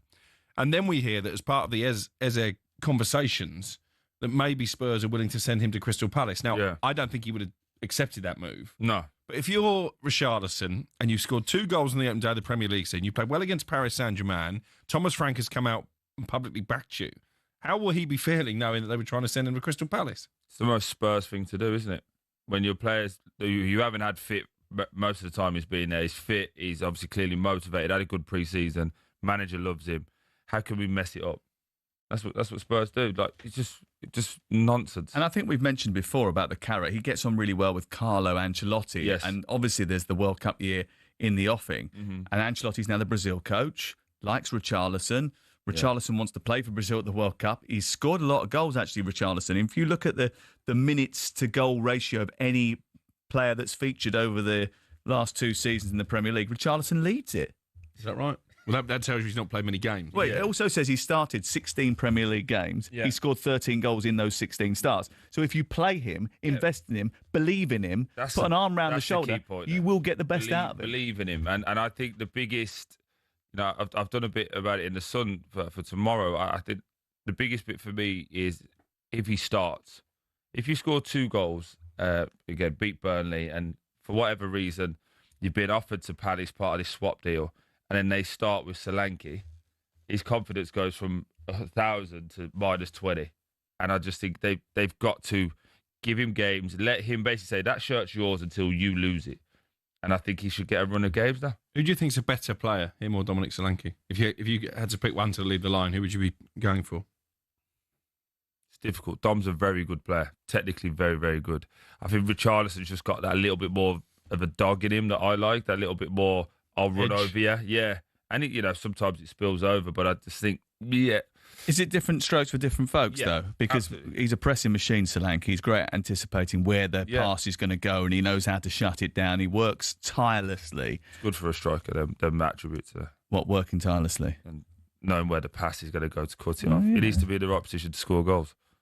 He didn't get many in the Premier League, did he, Solanke, last season? He didn't get that many goals at all last season, really. But he's a great kid and he's a very good football player. But he got crucial goals as well, didn't he? He stood up in that game against Eintracht Frankfurt and scored the penalty under real pressure, I think, in the away leg. Let's talk, though, about Manchester City, because since the start of April, I think Manchester City have picked up more points than any other Premier League side. Will a win tomorrow signify that they're back? I think we saw them somewhere back to their best last weekend, albeit against a poor Wolves team. So, I think it will be another step in the right direction. I think Reinders, as I've already mentioned, settling in to English football so quickly is a massive bonus. I still worry about them defensively, particularly when the first-choice centre-backs aren't fit. Wolves gave us some trouble in that first half. So what we said about Spurs, it's exactly the same for still conceded chances, didn't they? Yeah, absolutely. There was a few moments where you thought, oh God, I think Wolves actually scored, didn't they? It was offside. Yeah. Look, I think they're going to be excellent going forward. For me, it's can Man City keep pace until Rodri's back? Yeah. And if they can keep pace and they can keep right up there and get through this period and then add Rodri into there, then they're going to be right up there. Reinders, I don't think should be a surprise. The last season he played really well for AC. Not to people that watch Milan. football and not to horse racing. He's got a great ability to... He was in the Serie A Team of the Year, wasn't he? I believe last season. No, he was excellent for AC. He scored 10 league goals as well for Milan, so he was always going to make an impact. He's always wanted to play in the Premier League. He actually, I thought last week, basically ran the show, didn't he, really? And it was his running and his breaking of the lines between... it was a proper box-to-box midfield. But he's naturally a 10, isn't he? Yeah, he is. That's the bit that people don't realise. He's naturally a 10, but because of the Club World Cup and the trying to get Rodri back in, they dropped him back into a 6. So that's why, I know a load of people who play fantasy football were like, oh, I didn't put him in because he's a holding midfielder. So no, actually, if you've watched he's an attacker. He's naturally a 10. And he's got so much energy, Exactly that. So I think once Rodri comes back in, you're going to actually see more attacking impetus from him, and he's a very, very cute player. Yeah, I mean, he's not the only one, but it is an example of the good recruitment that Manchester City have done, and which is why when we did our season preview, I tipped Manchester City to win the title, because some of them they bought in during January, some of them they bought in during the summer, and slowly but surely they're starting to turn that squad around just a little bit. There's one or two that they're cutting loose. Akanji, I think, is going to go to Turkish football, or certainly that was the suggestion last week. Yeah, there's interest from Galatasaray in him, and I get the impression that maybe City would be willing to let him go. Edison as well.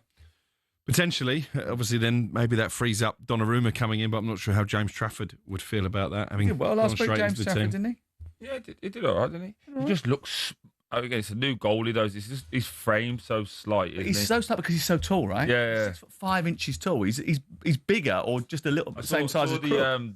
The one who's at Blues now from Brighton, Beadle. Beadle, yeah. He's the same. Really tall, rangy. Yeah. They're young. They're in their early 20s. They're not going to have filled out yet. But that's the new goalkeeper, though, isn't it? It's quite slight, better on the ball. But yeah, just for me, I don't.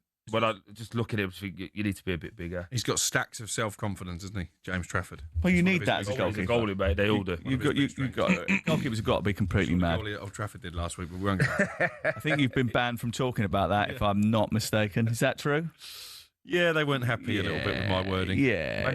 Maybe I was a bit emotive. They weren't happy that the press officer didn't speak up for them. Yeah. Unbelievable. Great show, guys. Look at the Eze heat map. He plays on the inside left and outside on the wing. Yes, he can play as a 10, but he'll fix our left-hand side issues. He'll play every week in that position. Waneri is back up for Saka and Erdegaard. That's from Andy.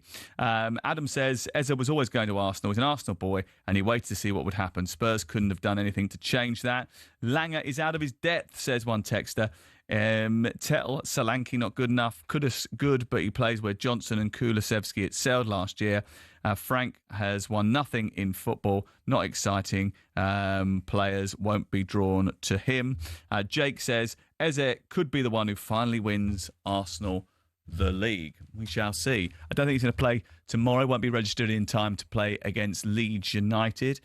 Big game for Arsenal at home, especially after the injury to Havertz. They need to get off to a double winning start. And of course, we've got live commentary of that Manchester City Tottenham game tomorrow at 12:30. You're listening to talkSPORT with Selco Builders Warehouse. Check out this month's real deals at selcobw.com. We'll talk Chelsea, West Ham, Graham Potter very shortly.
It's one of the lesser discussed issues in the Premier League, but is there a defensive crisis at Crystal Palace?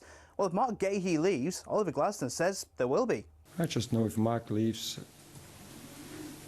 and is not available for Fredrikstad, we will have big troubles. That's pretty clear. We can't register anyone, so from my side he has to stay. Well, Palace's European bow wasn't quite the spectacular introduction we were all expecting. They scraped past Norwegians Fredrikstad 1-0 at Selhurst Park. Now, there was no Eberechi Eze, who Glasner said had come down with an illness, I reckon Gunneritis. Youngster Justin Devenny deputised. He's a fantastic player and he's an even better guy, and I mean, I think you can say what you want on tonight, but for us it was about focusing on. It doesn't matter who plays, even with the squad that we've got, we believe that everyone can step in. Well, tonight's attention turns back to the Premier League as West Ham prepare to face Chelsea. Now, after Sunday's chastening 3-0 defeat at Sunderland, are the cracks already beginning to emerge for the Hammers? Harry Redknapp told us it's a tricky few weeks coming up. You know, the fans, if they turn and they're not happy after 5 or 6 games, then it could be trouble there at West Ham. So let's hope they can pick up a positive result against Chelsea. Won't be easy. West Ham v Chelsea is talkSPORT's exclusive commentary this evening, live from 7, kick-off at 8.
talkSPORT, Sam Matterface, Alex Crook and Troy Deeney. Still to come this morning, we'll talk a little bit about what we're doing on Sunday. Big show coming from the Hill Dickinson Stadium as they open that to competitive football for the first time.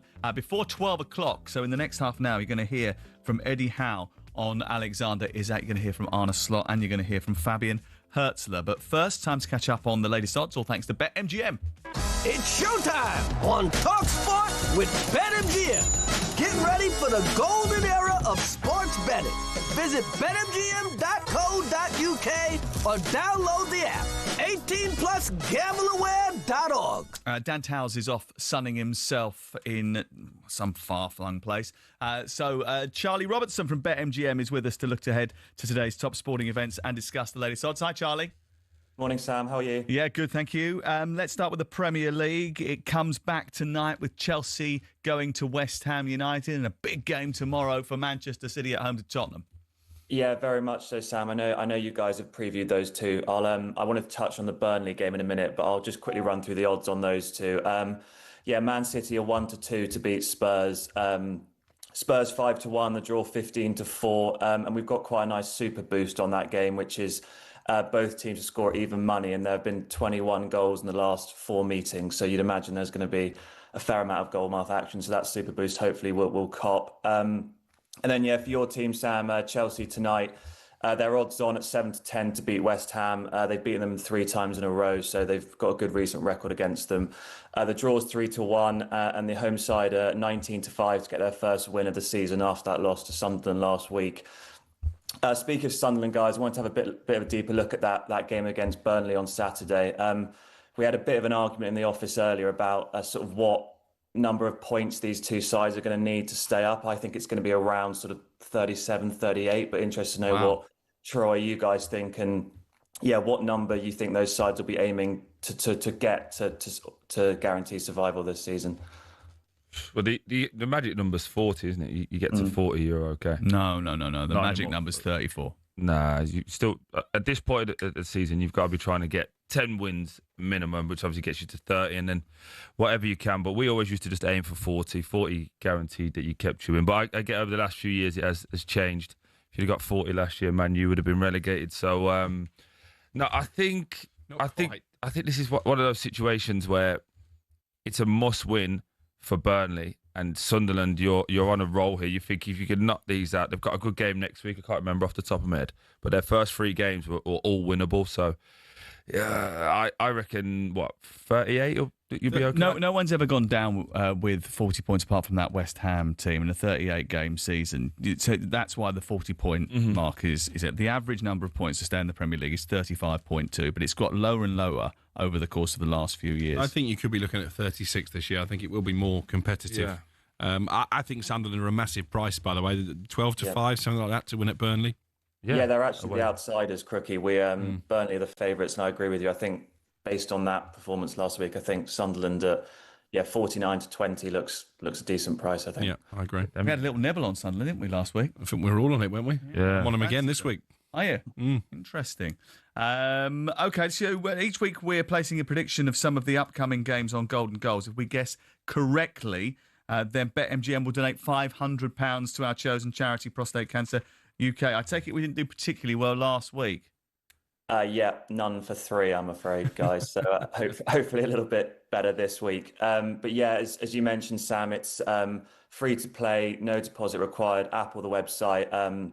And yeah, if people can correctly predict six correct scores across the Premier League, it's up to 250 grand, and there are prizes for up to 2 scores, so there's a chance for everyone.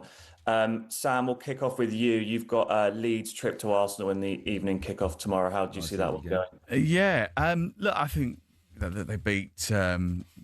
just say home win and move on. They beat Manchester United last week, which we all thought they would do. Look, they score a slower rate than everybody else, and I wonder whether or not this is an opportunity to try and improve that this week against Leeds United. I think they'll win, but I'm still not entirely convinced that Gyökeres will be up to speed and they'll be fully in sync just yet. I saw Leeds on Monday night, and they defended quite robustly, but they weren't really up against much in Everton. I'm going to go 2-0 Arsenal. Yeah, Arsenal unbeaten in 14 against Leeds, and they haven't lost in 42 home Premier League games against newly promoted sides. So history is very much on Arsenal's side. And yeah, that 2-0 prediction is a 5-1 shot, Sam, which I think looks a quite nice price. Crookie, you've got Palace v Forest. What's your thoughts on that one? Well, this is a lot trickier, I think, than Arsenal against Leeds. I mentioned earlier there's going to be a lot of hostility from the Palace fans towards the visitors. Obviously, now Ezer coming into it off the back of a midweek European game, and good win for Forest last week. So I'm gonna go for the away win. It could be anything this, but I've gone 2-1 Forest. Yeah, only Arsenal and Liverpool picked up more away points than Forest last season. And they've actually never beaten Palace in the Premier League, so I can see why you've gone for an away win, Crookie. It's a 17-2 chance, a 2-1 Forest win. Finally, Troy, Fulham versus Man United. Yeah, I've double bluffed myself, haven't I? So in the pre-chat we was having before the show started, I was like, I can see a draw. Is a game that Man U should win. Scared of the goalkeeper. Does Šeško start, and does that work? And then I was going, that's going to be a draw. But now I'm going all guns blazing. Man U are going to do it 2-1. Do you know what though? And Charlie's about to tell you a stat here, which means which is one of those weird fixtures that no matter what happens, there's always the same result. Charlie, a late United goal normally. Yeah, I'm not sure the one I've got. Just one win in 19 for Fulham against United, and they've lost 8 in a row. So I can see why. Troy's gone for that. What's the stat you're referring to? They've won their last 8 trips to Craven Cottage, Manchester United. Yeah. But Fulham not been great. They've not. They normally get better once the window closes because they do a lot of business towards the end. So it's a good time for Man U to get them. But I feel like the pressure is on Amorim now. When you start to see the stats, 7 wins in 27. People are starting to look at him. I just think, goal is a bit of an issue. But if they play like they did against Arsenal, they should win. Yeah, it's a 7-1 chance. I think plenty were. 7-1, I'll have a bit of that. Yeah. I think plenty were quite impressed by United, weren't they, despite the results? So 7-1 chance for a 2-1 United win, Troy. Okay, it's the third day of the York Ebor meeting. Crook couldn't handle another day there after overindulging yesterday, Charlie. So what have you got for us on the third day of the Ebor meeting? Yeah, I was going to suggest who I fancy for the big race of the day, but I got sent a betting slip, which I believe was from Mr. Crook, so I'm actually going to let him tell us who wins. Let me guess, that was the one he won. Yeah. Did he send you all the ones that he didn't win with? It was a good day yesterday. It was a good day. I'm gonna let the expert tell us who's going to win the non-corporate. Oh, don't. Well, do you know what? It looks megally competitive. I can see the case for Arizona Blaze at the top of the betting. I've picked out one at bigger odds. I think about 11-1. She's Quality. I was at Goodwood, narrowly beaten by JM Jungle, which I think is an excellent horse. So I'm going for She's Quality in the Numthorpe. Yeah, she's quality is a 10-1 chance, Crookie, and we're 4 placed each way. I think, as you said, it's an incredibly competitive race. I like 2-year-old Lady Imam, but I think, as you said, you can make a case for loads of them. But yeah, as I said, based on your this bet slip I saw last night, we should be listening to you. So I'll follow you in. Oh, that's what he wants you to believe. By the way, megally competitive, is that a horse? Or was that your description? My description of the way. That's what the expert was telling us. Right, okay. Megally journalist. Megaly, is that a word? Catch on. Yeah, catch on. Okay. That was a look ahead to the latest odds. All thanks to BetMGM. Visit betmgm.co.uk or download the app 18+. BeGambleAware.org.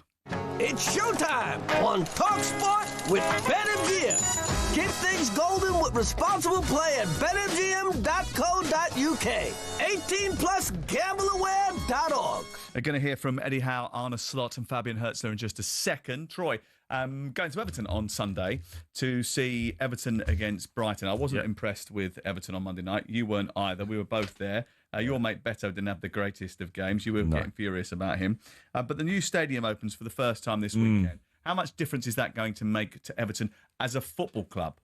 It'll be huge from a financial point of view. I think it'll be weird for the first month or two. I think going to Goodison for fans, players, again, holds a special place in my heart because that's my first Premier League start was there. So I think it'll be a bit weird. I think after seeing Monday, I was highly expecting Everton to be a lot better, megally competitive. I think that was what I was looking at, and but they were awful. Let's call it as it was. They were awful. It looked like they had no real strategy, like they hadn't really worked on anything all season. They looked unfit.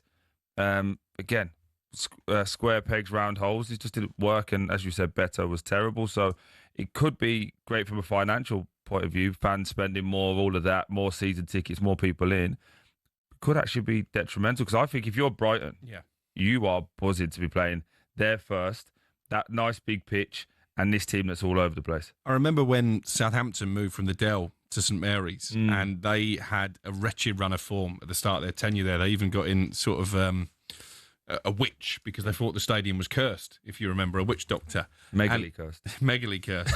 But obviously the Dell was such an intimidating venue to go to, as was Goodison. So I think Troy might be right. I think Everton might have some teething problems because this is going to be a stadium where opposition teams want to go and play. Didn't Tottenham struggle a little bit the first few weeks at their new stadium? Is that right? Didn't West Ham beat them there really early on? Possibly. Didn't that happen? And then Arsenal, didn't they struggle a little bit when they first went to West Ham struggled at London Stadium, didn't they? Of course, yeah. You got to remember, like when teams go into it, it's new for you guys as the home team, but it's exciting. I remember when Spurs were at Wembley, for example, we were buzzing to go and play there, and then when they went to obviously the new ground again, it's like, oh my god, this is great, we're going to be. And so as a travelling player, you're excited. So it raises your game a little bit. I remember your pal Lee Dixon telling me once that the worst thing Arsenal did in terms of trying to win the Champions League was take their home games to Wembley, away from Highbury. He thought that put them at a real disadvantage. That's when they lost to Fiorentina, wasn't it? That's my pal Lee Dixon, who I had to ask to come on our programme because Crook couldn't be bothered to do any work on Sunday. He was going over to check that his missus was okay at the bar. Right, okay, still to come. We'll be doing all the How do you have a job? Pre-match. How does he have a job? How does he have a relationship? How does he still have kids? I don't know. No one knows. But, hey, don't hate the player, hate the game. This is talkSPORT with Selco BW. Check out this month's real deals at selcobw.com.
This is the talkSPORT Goal Show. It's the show for the fans. It's done by the fans. Yes! Oh! Oh my God! Yes! Yes! Yes! He is an unlocker of defences. If you've got a problem or something to say, You don't have the right to say anything about something. I do. This nonsense kills the game.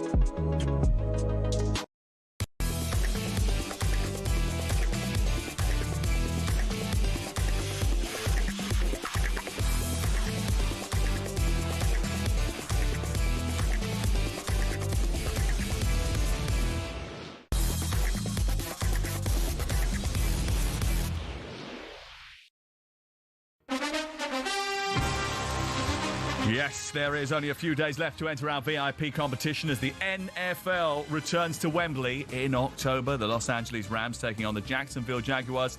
And we're giving you the chance to win 6 seats in a private box with full hospitality, plus $5,000 in spending money. But it all ends on Monday, so act quick. Here's how to enter. 18 plus, UK excluding Northern Ireland. For a chance to win, text the word cash to 83338 and you're in the draw. Text costs £2 plus one standard network rate message. You must have the bill payer's permission or enter for free by calling 0330 880 3338. All entries must be received by 25th August at 11 p.m. This is a talkSPORT limited promotion run on talkSPORT, Talk and Virgin Radio UK stations. See talksport.com for terms and conditions.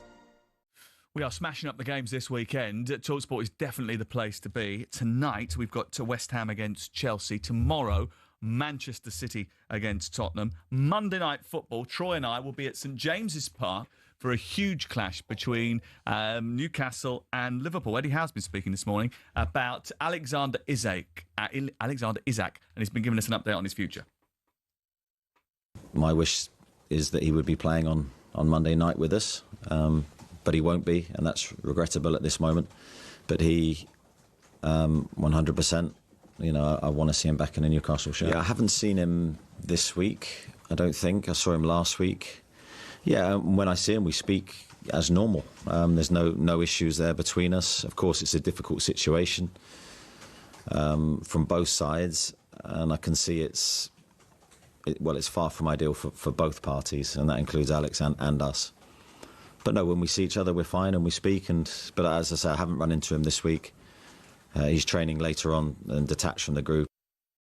I spoke to him last Saturday after the game at Aston Villa, and I got the impression that he was trying to keep everything on an even keel because he believed that there was a possibility that they might not sell him, and if they don't sell him, he has to reintegrate him. He has got a job on his hands if he's going to do that, but I think he believes that could be a real possibility.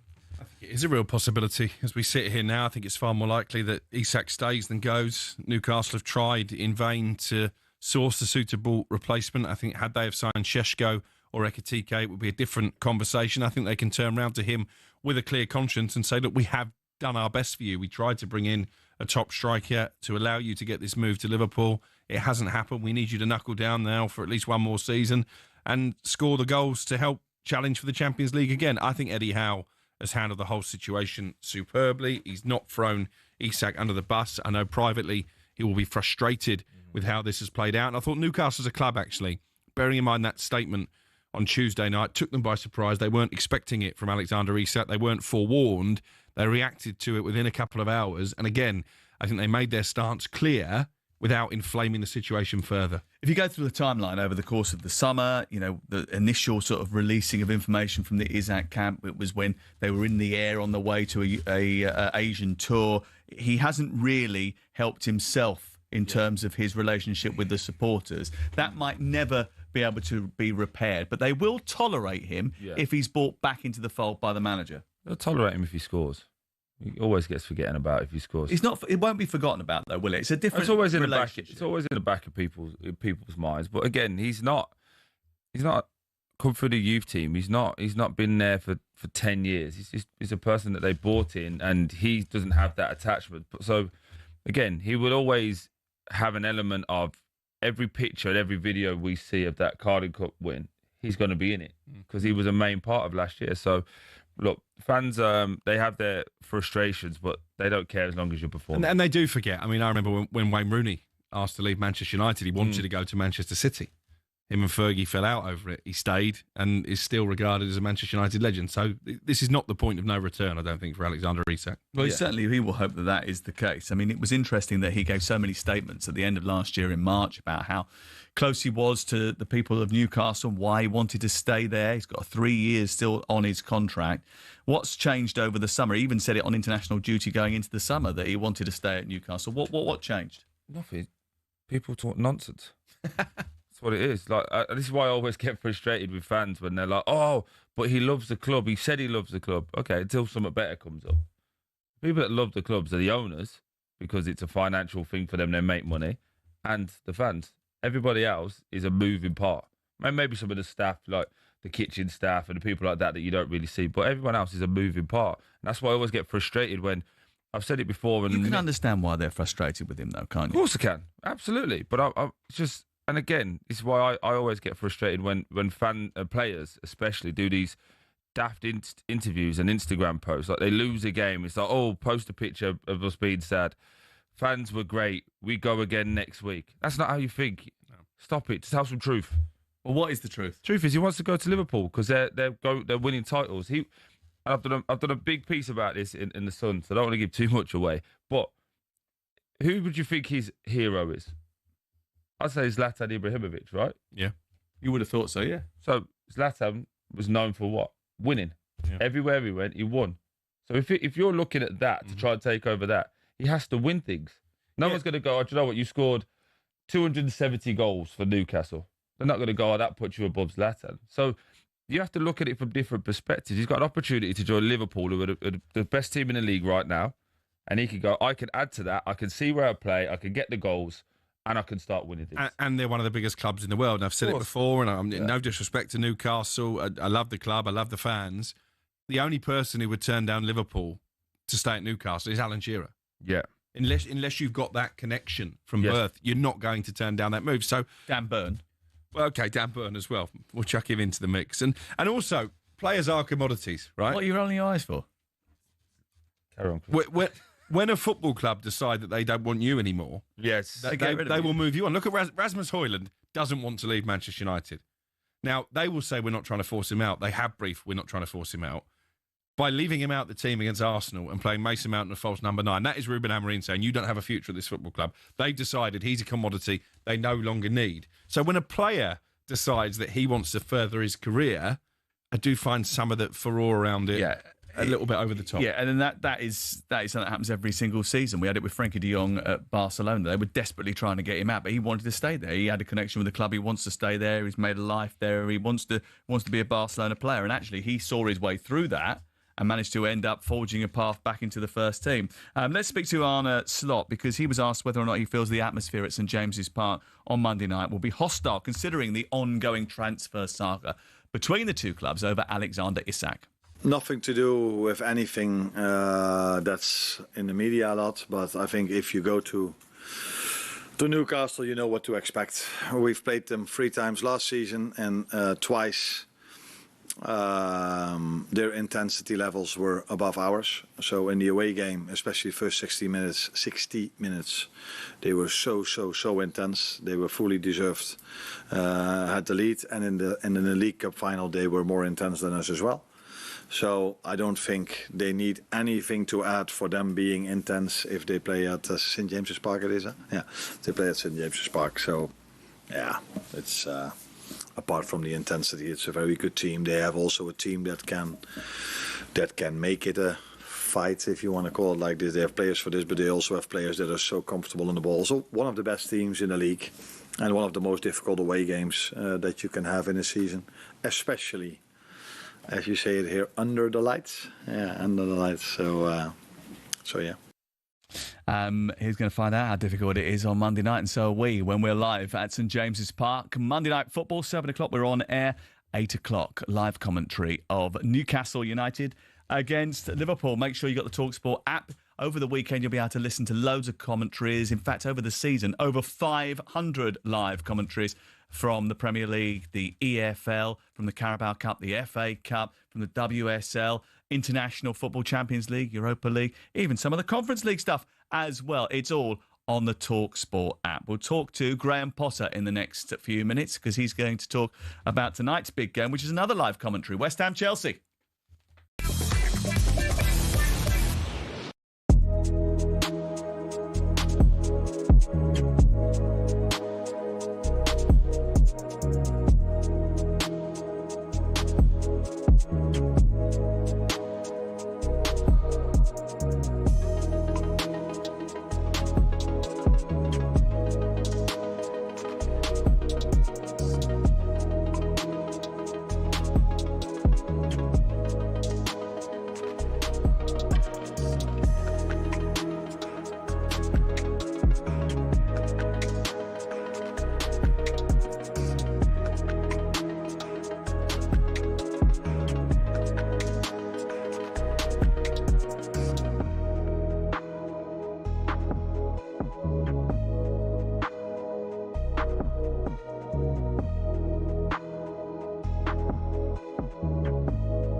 Good afternoon. An upset Eddie Howe insists he still wants Alexander Isak in his Newcastle team. I don't think it had to be this way. It's disappointing that I'm having to sort of discuss it every press conference at length and taking away from, as I said, the football. We've got Liverpool coming up in 2 days' time, 3 days' time, and that's going to be a tougher game without having any distraction around us. Newcastle versus Liverpool is live on talkSPORT on Monday night. Howe says Newcastle were justified in responding publicly to Isak's demands to be let go, but would prefer all of this to be kept behind closed doors. Nottingham Forest tell us their reports they're considering sacking Nuno Espirito Santo are wide of the mark. Our chief football correspondent Alex Crook says friction between manager and owner is par for the course. Both Marinakis and Nuno can be quite volatile. Sometimes that will work in Forest's favour because I think Marinakis doesn't necessarily want a yes man working underneath him, but it's also going to mean there are going to be clashes in personality along the way. Ruben Dias has signed a contract extension at Man City for another 4 years. Dias says Manchester's home now and wants to win more trophies for the fans. Ipswich have completed the signing of forward Casey McAteer from Leicester. The 23-year-old joins Ipswich on a 4-year deal. All the latest at talksport.com.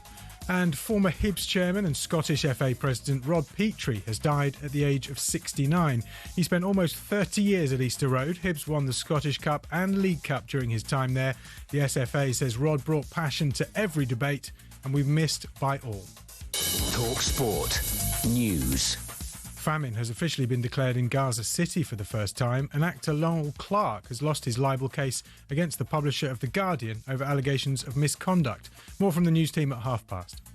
talkSPORT weather with QuickFit. With a huge range of premium brands available, we've got what you need to drive away happy every time. Visit your local centre or quickfit.com and book today. Mostly dry again today. Warmer sunny spells developing through this afternoon. Across central areas, though, cooler and cloudier with some drizzle about.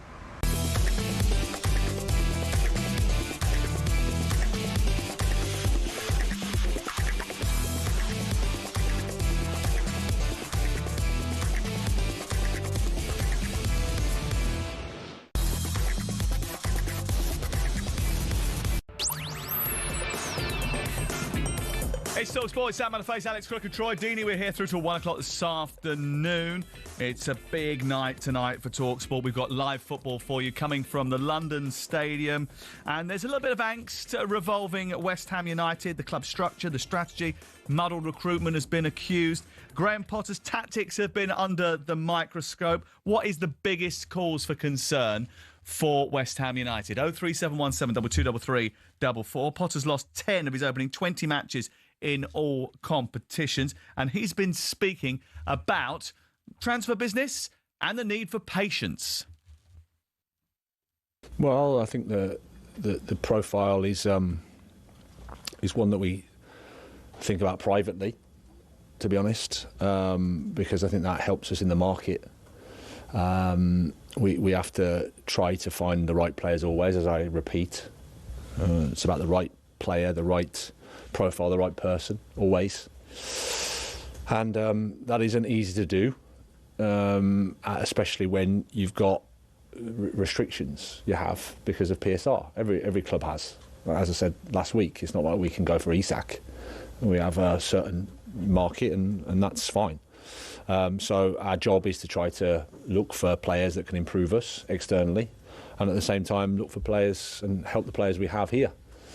Clearly we have to do that, and that's where my focus is on. He also went on to say, if you look historically, West Ham has spent money, have signed players. Signing players is easy, believe you me. It doesn't mean that they're going to be the right ones. It doesn't mean to say that a team's going to improve. It doesn't mean to say that in 6 months' time you're stuck with a player that's on too much money, that's too old, and you can't sell them. That's a pretty clear indication that he thinks that the recruitment at West Ham hasn't been good enough. Was Evan Ferguson included in that?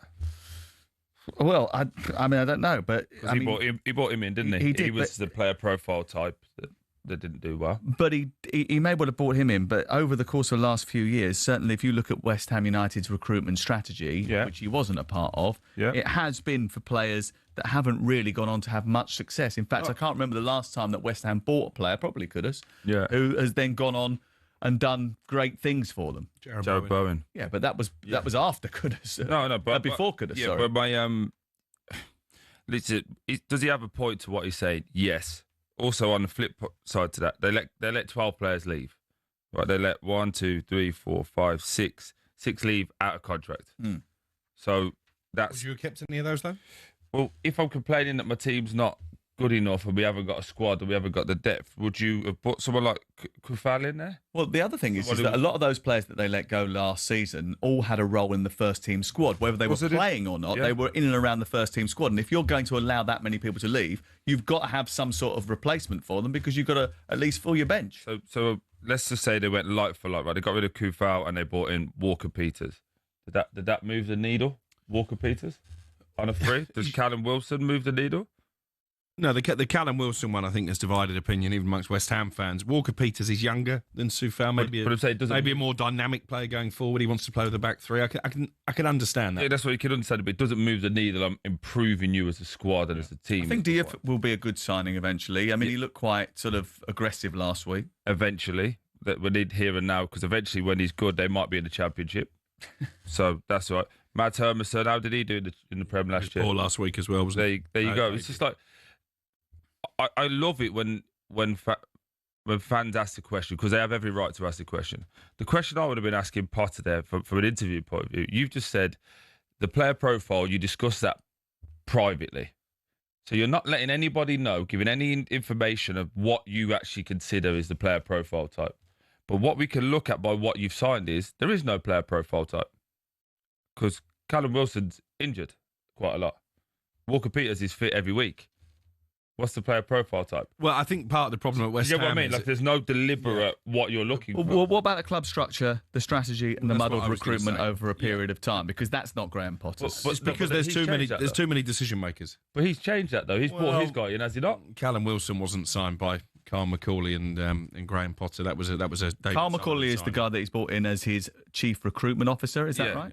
I think you look at that list. The goalkeeper Hermansen was certainly Graham Potter signing because I think the club were going after John Victor Botafogo at one stage. That was the one that David Sullivan wanted to buy because he was cheaper. Callum Wilson, as I say, was. Do you think was Evan David Ferguson Sullivan was? signing. Do you think Evan Ferguson was? Obviously, you've got the connection with Evan Ferguson, and so that didn't work out. That didn't work out. But this is a bit right. We could go, those ones didn't work. Don't look at the one that I bought in and didn't work. But those ones historically did. So you lose value because not every transfer you're going to get right. I think it's something. So you're calling out Graham Potter? You think he should have done better, or what? I think it's all of them, and there's too much finger pointing. It's always like it's not my fault, it's their fault. It's not my fault, it's their fault. It's West Ham is a massive, massive club, and collectively you've got it wrong for a long time. That can be at the board. That was before we came in. They got it wrong last year. Remember when I said it first week and got battered that Lopetegui wasn't the right guy? I got battered for it by West Ham fans. Eventually it turned out I was right. You go now, you've had Graham Potter in for 6 months. You've had his guy in since January as well. So 6 months you've had that working, but a bit longer now. And there's been no deliberate change. You can say you're hamstrung by PSR, but you can see deliberate change. And I've just not seen that. I've not seen a clear message from anyone. It's finger pointing, it's past stuff. Don't look at this, don't look at that.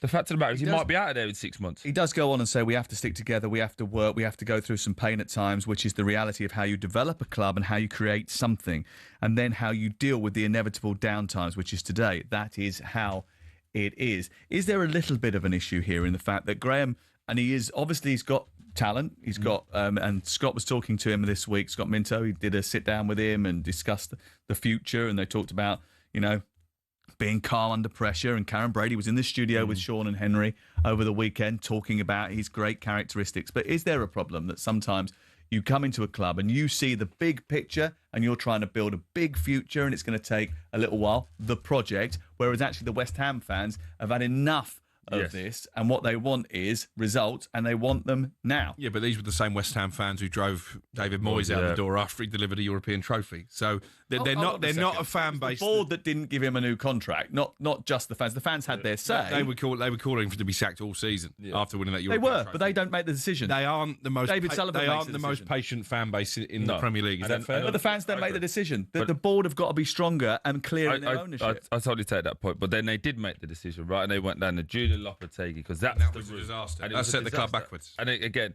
so they've proven, because if you look at all of the interviews early on, Julian will get it right. He's got a past history. He worked for Real Madrid. He's got all of these great things until he doesn't.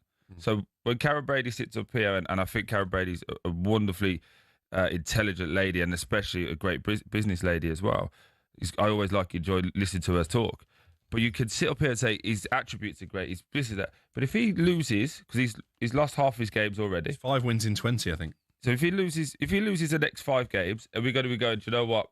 He's calm under pressure. No, because they'll be looking at moving it on. So it's about bigger picture as a coach. Yes, I understand that. I totally get that. But now you've got to work towards bringing the club together and working towards it. The messaging I read is finger pointing. But it never feels like a together football club. Yes. Even when the fans are happy, it always feels an uneasy happiness. Yes. They're ready to turn on the board. They're ready to turn on the manager. Yeah. But that's a lot because of different people who want they're to have an influence on how the disenfranchised. club They're is run. disenfranchised by the fact that they were moved to the London Stadium with the promise of greater things. Promised Champions League football. They got to European football. They did well in European football. They got to the semi-final of the Europa League. I was there in Frankfurt when they did it. The next year they went and won in Prague. I was there when they won in Prague. Then they wanted the manager out. Then they wanted to build on that. And they didn't build on that, did they? That's the problem. Yeah, of course they haven't taken a bit like the situation with Crystal Palace. They haven't built from a position of success. They've gone backwards rather than forward. But they've wasted money. I think two different things here. Crystal Palace don't necessarily want to spend money. West Ham have spent money. And actually, we all came into the season last year on the back of their transfer window and thought, do you know what? Some good signings there. And it's been a disaster. Yeah, but also as well, 2024, wasn't it, when they won? David Moyes left, 24? No, they won in 2023, he left in 2024, I think, at the turn of the year. 23, so 2 years. Two years ago, they were successful, highly successful. Mm-hmm. Fast forward 4 transfer windows, and now it's recruitment from so long ago has been terrible. It's only 4 windows you're having to undo. Do you take my point? So it's like, we're talking about how historically bad they were. It was 2 years ago they won the European competition. Do you think it's a deflection tactic? I think it's a little bit of, he's frustrated that he's not getting what he's got now. He wants to get people in, clearly. He's hamstrung by PSR, which apparently only happens to the clubs that can't get anybody in. Because are you hearing Villa complain about it? Are you hearing Fulham complain about it? But they're not going, I can't sign anyone, so it's historically everything else. I think the issue that Graham Potter has got is that if this run continues, and I'm pretty sure it is 5 wins in 20, I saw that stat last week. Five wins in 19 Premier League games. 5 wins in 19. Oh, you was getting ready for tonight. Well, he lost in the Cup, didn't he? Lost to Villa in the FA Cup third round, so it's 5 wins in 20 in all competitions. The longer that run goes on and they don't get any success, the more people are going to question, well, was Graham Potter a success at Brighton? I said this. Because he's a great coach, or was he a success at Brighton because the structure there is so good that anybody will succeed? No, not anyone. That's unfair, but he's a great coach. But what he's going into at West Ham is probably a management role, i.e. you're having say above you, whereas at Brighton, that's all in place and all you've got to worry about is the grass. But doesn't that say more about the structure again at West Ham than it does about Graham Potter? Well, but also, Sam, we're airbrushing Chelsea and what happened there? But we are also talking... The structure wasn't particularly good when he took over there. Listen, I like Graham. I think he is a good coach, but I think he needs to get this. But you're missing one big point, though, Sam. He was turning down roles. He was, yeah. And he chose that when he went in. So it's not as if he walked in and, oh, God, this place is a mess. You know the structure. So he was picking the jobs beforehand. So and I wonder whether or not he'll get the patience he's asking for from the West Ham faithful. We've got a call on the line. Well, I haven't got the details of who it is. Phil, hello, Phil. Hello there. Good afternoon, guys. Oh, sorry, good afternoon. Yeah, it's good afternoon. Go for it. I'd have to disagree with Alex with regards to Graham Potter. Was he really that successful at Brighton with a Phil, give him a minute, mate. He ain't even got his headset on. 1 sec. Start that again, bud. I'm coming for you as well, Deeney. I hope so, mate. I hope so. I'm one of those that would have kept Lopetegui because I can't understand the thought process with the owners when you back a manager to the levels that we did last year, and then you don't give him time to bed in. And again, it's hindsight's a wonderful thing, but a lot of West Ham fans knew that even we would have finished 17th or 16th. There was 3 worse teams last year in the league than us. So why not give him the season? The football was terrible, and at least Phil, give was it him not? the chance. The football was turgid. Well, it was in the first part, but it was. You've got to give him time, and this is the sad thing about football nowadays. No one gets time, and Potter will be a good manager, I'm sure, for us. But will he get the time, and will he get the money? And he's not going to get that when you've got owners that they don't know their elbow from next Tuesday, if you know what I mean. I don't want to say the phrase, but they don't, do they? They've got rid of Tim Stuyton after the success he brought us. They've now brought someone else in. They've changed managers. It just is a mess at the top of the club. And if the man at the top of the club's not running it properly, then what help is Graham Potter or the players? It does feel like everybody's in the same boat, though, Troy, doesn't it? Because you just mentioned there, Phil, they got rid of Tim Stuyton after all the success he brought us. Well, did he bring you the success? Because as far as I understand it, David Moyes was at loggerheads with him beforehand because they wanted to bring in different profiles of players. And then Julian Lopetegui was also banned him from the training ground. I don't know if Phil is still there, but obviously you just spoke about Lopetegui. Yeah, I don't know if Lopetegui getting time. Graham Potter's actually had more time than Lopetegui so far.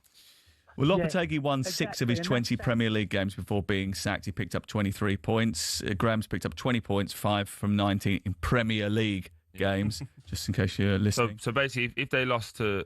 If they won, against Chelsea, it'd have exactly the same record. So on history, then they could sack him.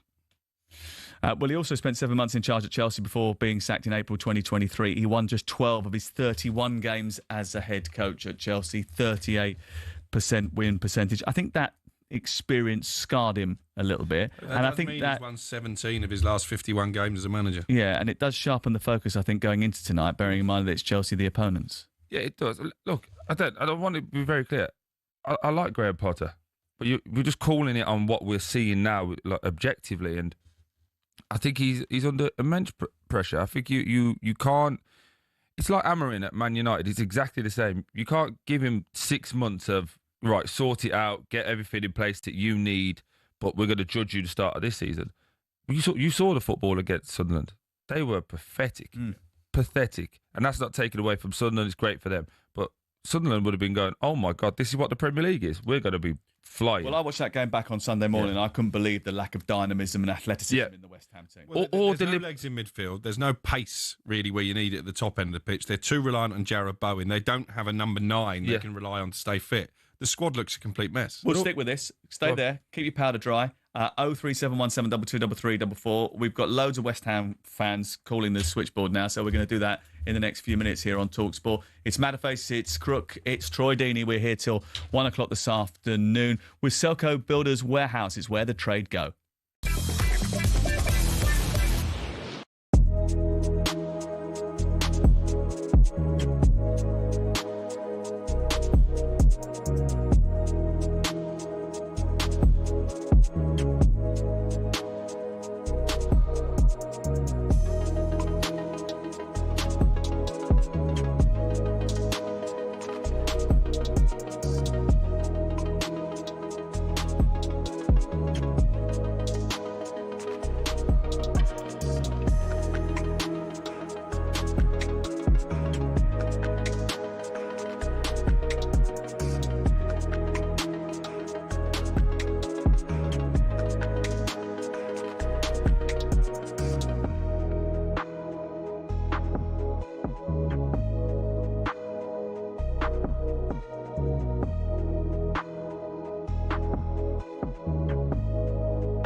This is the talkSPORT Goal Show. It's the show for the fans. It's done by the fans.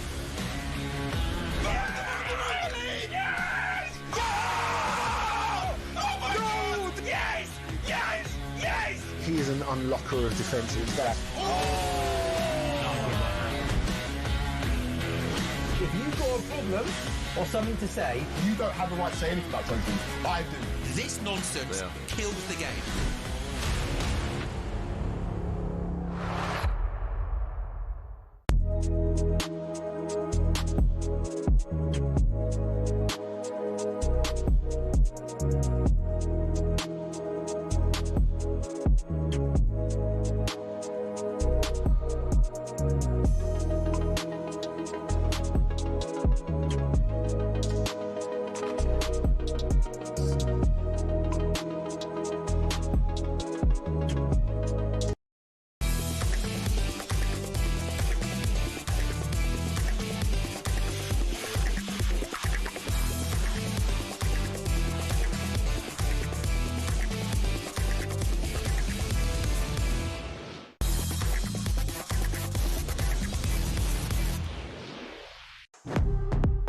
It's Friday. It's talkSPORT. Sam Matterface, Alex Crook, and Troy Deeney. You two are driving me insane. What's the matter? Well, one can't get their headphones on in time. It's here. The other one. Now you're sitting there swapping money between the two of you. Thank you. What's going on here? Why are you giving each other money? Because he's just told me now that I owe him a tenner for fantasy football. Yeah. Do you not pay? I didn't know I had to. He's just told me now. So. Oh, he runs a cartel. Yeah, so Dan Towles was complaining last night in our other group, which is about another betting racket that he's trying to run. That he didn't even answer a message or was polite to him. Just went to him, send me a team and send me your money. Yeah, so he's just told me now. Well, you are top of our league. Well, cream always rises. Did you get AI to do it for you? No, mate. No, just check. Who's your captain this week? I've stuck with Haaland, I think. Oh, is it? What transfers have you done? I've stuck with Haaland for captain. We've got West Ham to talk about. I bought him Reinders. Transfer business is important at this time. Not that I'm reactive. I bought him Reinders for there this you weekend. go. Have you? Of course you. That's why he keeps going on about Reinders all morning. Yeah. Just discovered who he is. Right, let's get to Alex, who is a West Ham fan. Hello. Hi there, gents. I hope you ain't got no West Ham players in your dream team. No. I've got him on the bench. Quite cheap, actually. Yeah. Just probably the only one that's going to give you points, but there you go. How are you, mate? I'm all right. I'm a struggling West Ham fan, as probably most of us are out there. But that's all put down to our board, really. Mainly Sullivan. He's the biggest cancer in our team at the moment, really. That's quite strong. Yeah. It is, but he made the wrong replacement for Moyes. Moyes needed to go. That was clear from the fans. It was clear from the football that was being played. He'd probably fallen out with the board, but the board are the problem. They had loads of options given to them by Tim Steidten, and they went with a cheap option, available option in J-Lo. And again, it comes down to a relationship between Sullivan and Salthouse as a player agent. And he was pushing the J-Lo scenario. This is Will Salthouse, who is a football agent. This is who you're talking about. That's it. Yeah.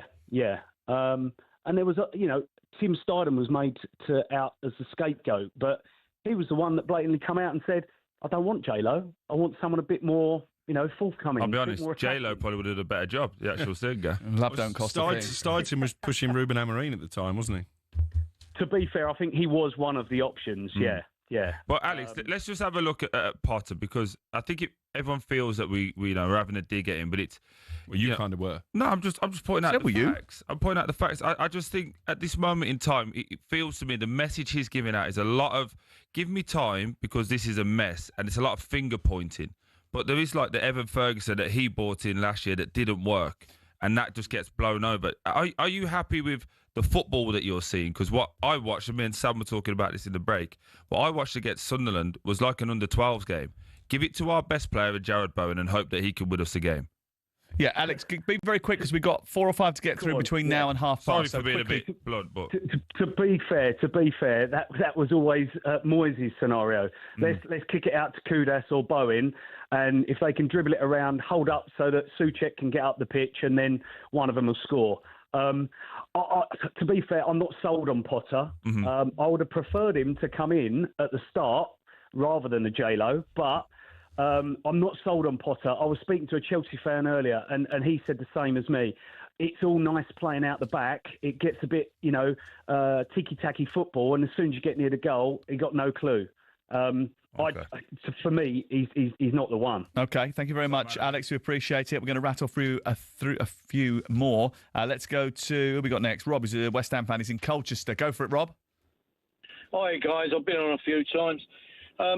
I've got to be honest, I wasn't going to ring in, and then you get someone rings in, and the first thing they say is, the board. It's about the board. I've been a West Ham fan for 60-odd years, right?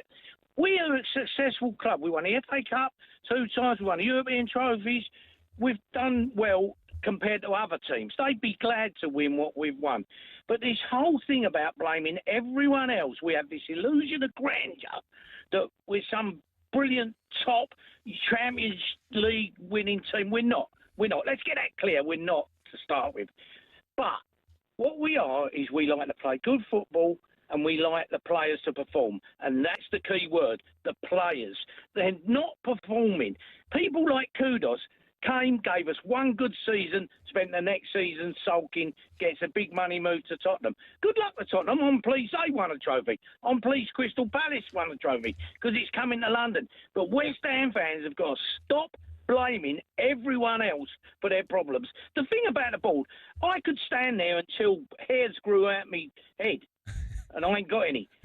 But the board won't do anything. It's the players on the pitch. Now, they've got to be motivated. And I believe, given time, Potter will be a good manager for West Ham. But I don't know if he'll be given the time. It's the players that I'm angry at. I never wanted Moyes to go. I've said that on your programme loads of times. But stop blaming the board. If you don't like what's going on, don't go. OK, Rob, thank you very much. Appreciate that. Good call. Chris is on the line. Hi, Chris. Hi there, Sam. You all right? Yeah, I'm good. What do you want to say to the boys? I completely disagree with the last caller. I'll give an example of how bad the board are. I mean, I was in Prague 2 years ago, one of the best times of my life, and 24 hours after we won, David Sullivan was on your radio station. He was, I remember. Saying that Declan Rice was up for sale. Yeah. And that, to me, shows no class. The players hadn't even left Prague, and he's saying Declan Rice is up for sale. Man City, Arsenal, tell me what you want. And that just describes the lack of class. He didn't even let the club get back. And I say good luck to Declan. He made a move to a great club. But Chris, just hold on a second there. But, Troy, is that not necessarily a lack of class? Is that not someone who knows that this guy's value is at its very top and I can maximise that now? And I know that this guy wants to go. I've done a deal with him that he can go. Well, he so turned down I'm the going contract. to use it as an opportunity to inflate his value. I was going to say, the perfect analogy to that is Crystal Palace now. We just spoke about it earlier in the show. Eze he probably would have got more money for him after winning the FA Cup. So again, it's just a business transaction. But again, you're talking about it shows a lack of class. You got 100 million for him, right? 105, wasn't it? And how much did they reinvest? All of it. Yeah. So it's not a bad deal. They just got it wrong. And I don't think West Ham reinvested it badly. Yeah, but I don't think West Ham fans were complaining this time last year about their transfer dealings. Yes, they've not worked out, but they did spend the money. We did warn about the Julian Lopetegui deal, though, didn't we? I mean, and we all sat here saying that he was basically the Spanish incarnation of David Moyes. He's not going to play a different style of football, and that's what they wanted. Mitch, the West Ham fan, you've only got 30 seconds to put your point across, so do it, and do it quick. Right, we need some. All we really need is some legs in midfield, boys. There we go. You've all talked about. You've all.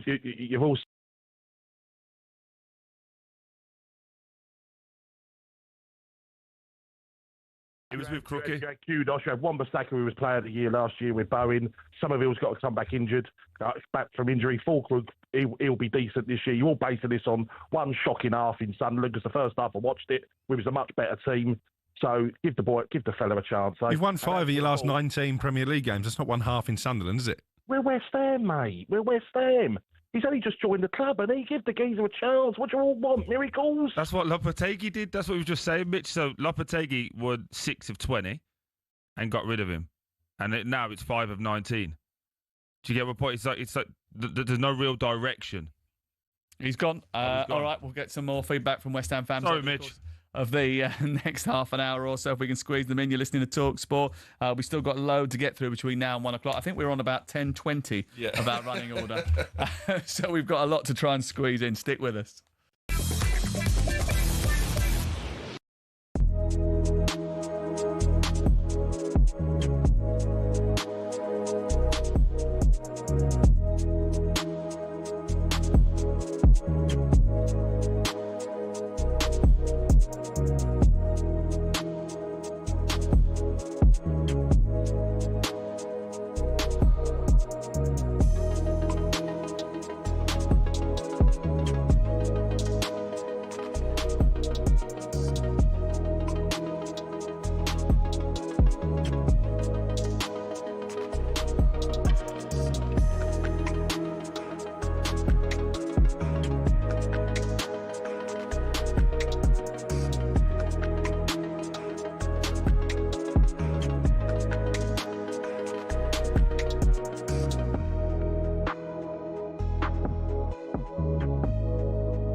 It's one of the lesser discussed issues in the Premier League, but is there a defensive crisis at Crystal Palace? Well, if Marc Guehi leaves, Oliver Glasner says there will be. I just know if Marc leaves and is not available for Fredrikstad, we will have big troubles. That's pretty clear. We can't register anyone, so from my side he has to stay. Well, Palace's European bow wasn't quite the spectacular introduction we were all expecting. They scraped past Norwegians Fredrikstad 1-0 at Selhurst Park. Now, there was no Eberechi Eze, who Glasner said had come down with an illness, I reckon Gunneritis. Youngster Justin Devaney deputised. He's a fantastic player and he's an even better guy, and I mean, I think you can say what you want on tonight, but for us it was about focusing on, it doesn't matter who plays, even with the squad that we've got, we believe that everyone can step in. Well, tonight's attention turns back to the Premier League as West Ham prepare to face Chelsea. Now, after Sunday's chastening 3-0 defeat at Sunderland, are the cracks already beginning to emerge for the Hammers? Harry Redknapp told us it's a tricky few weeks coming up.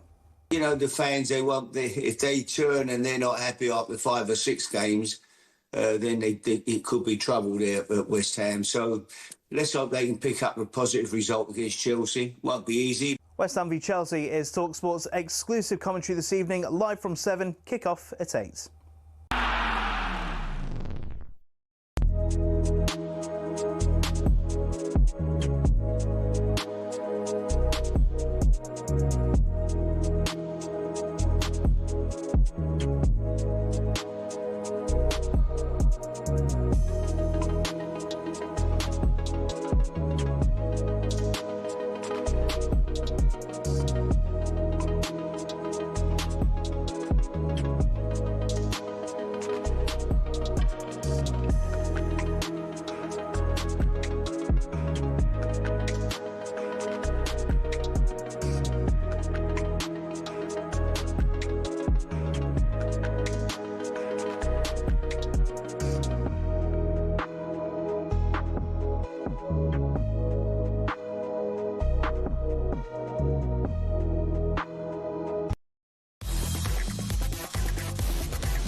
It's Friday, it's talkSPORT, Sam Matterface, Alex Crook and Troy Deeney. You right there, Troy? Yeah, you having a good day? Yeah, just reminded me of my fantasy team. Had to just make sure I got the get Frimpong out.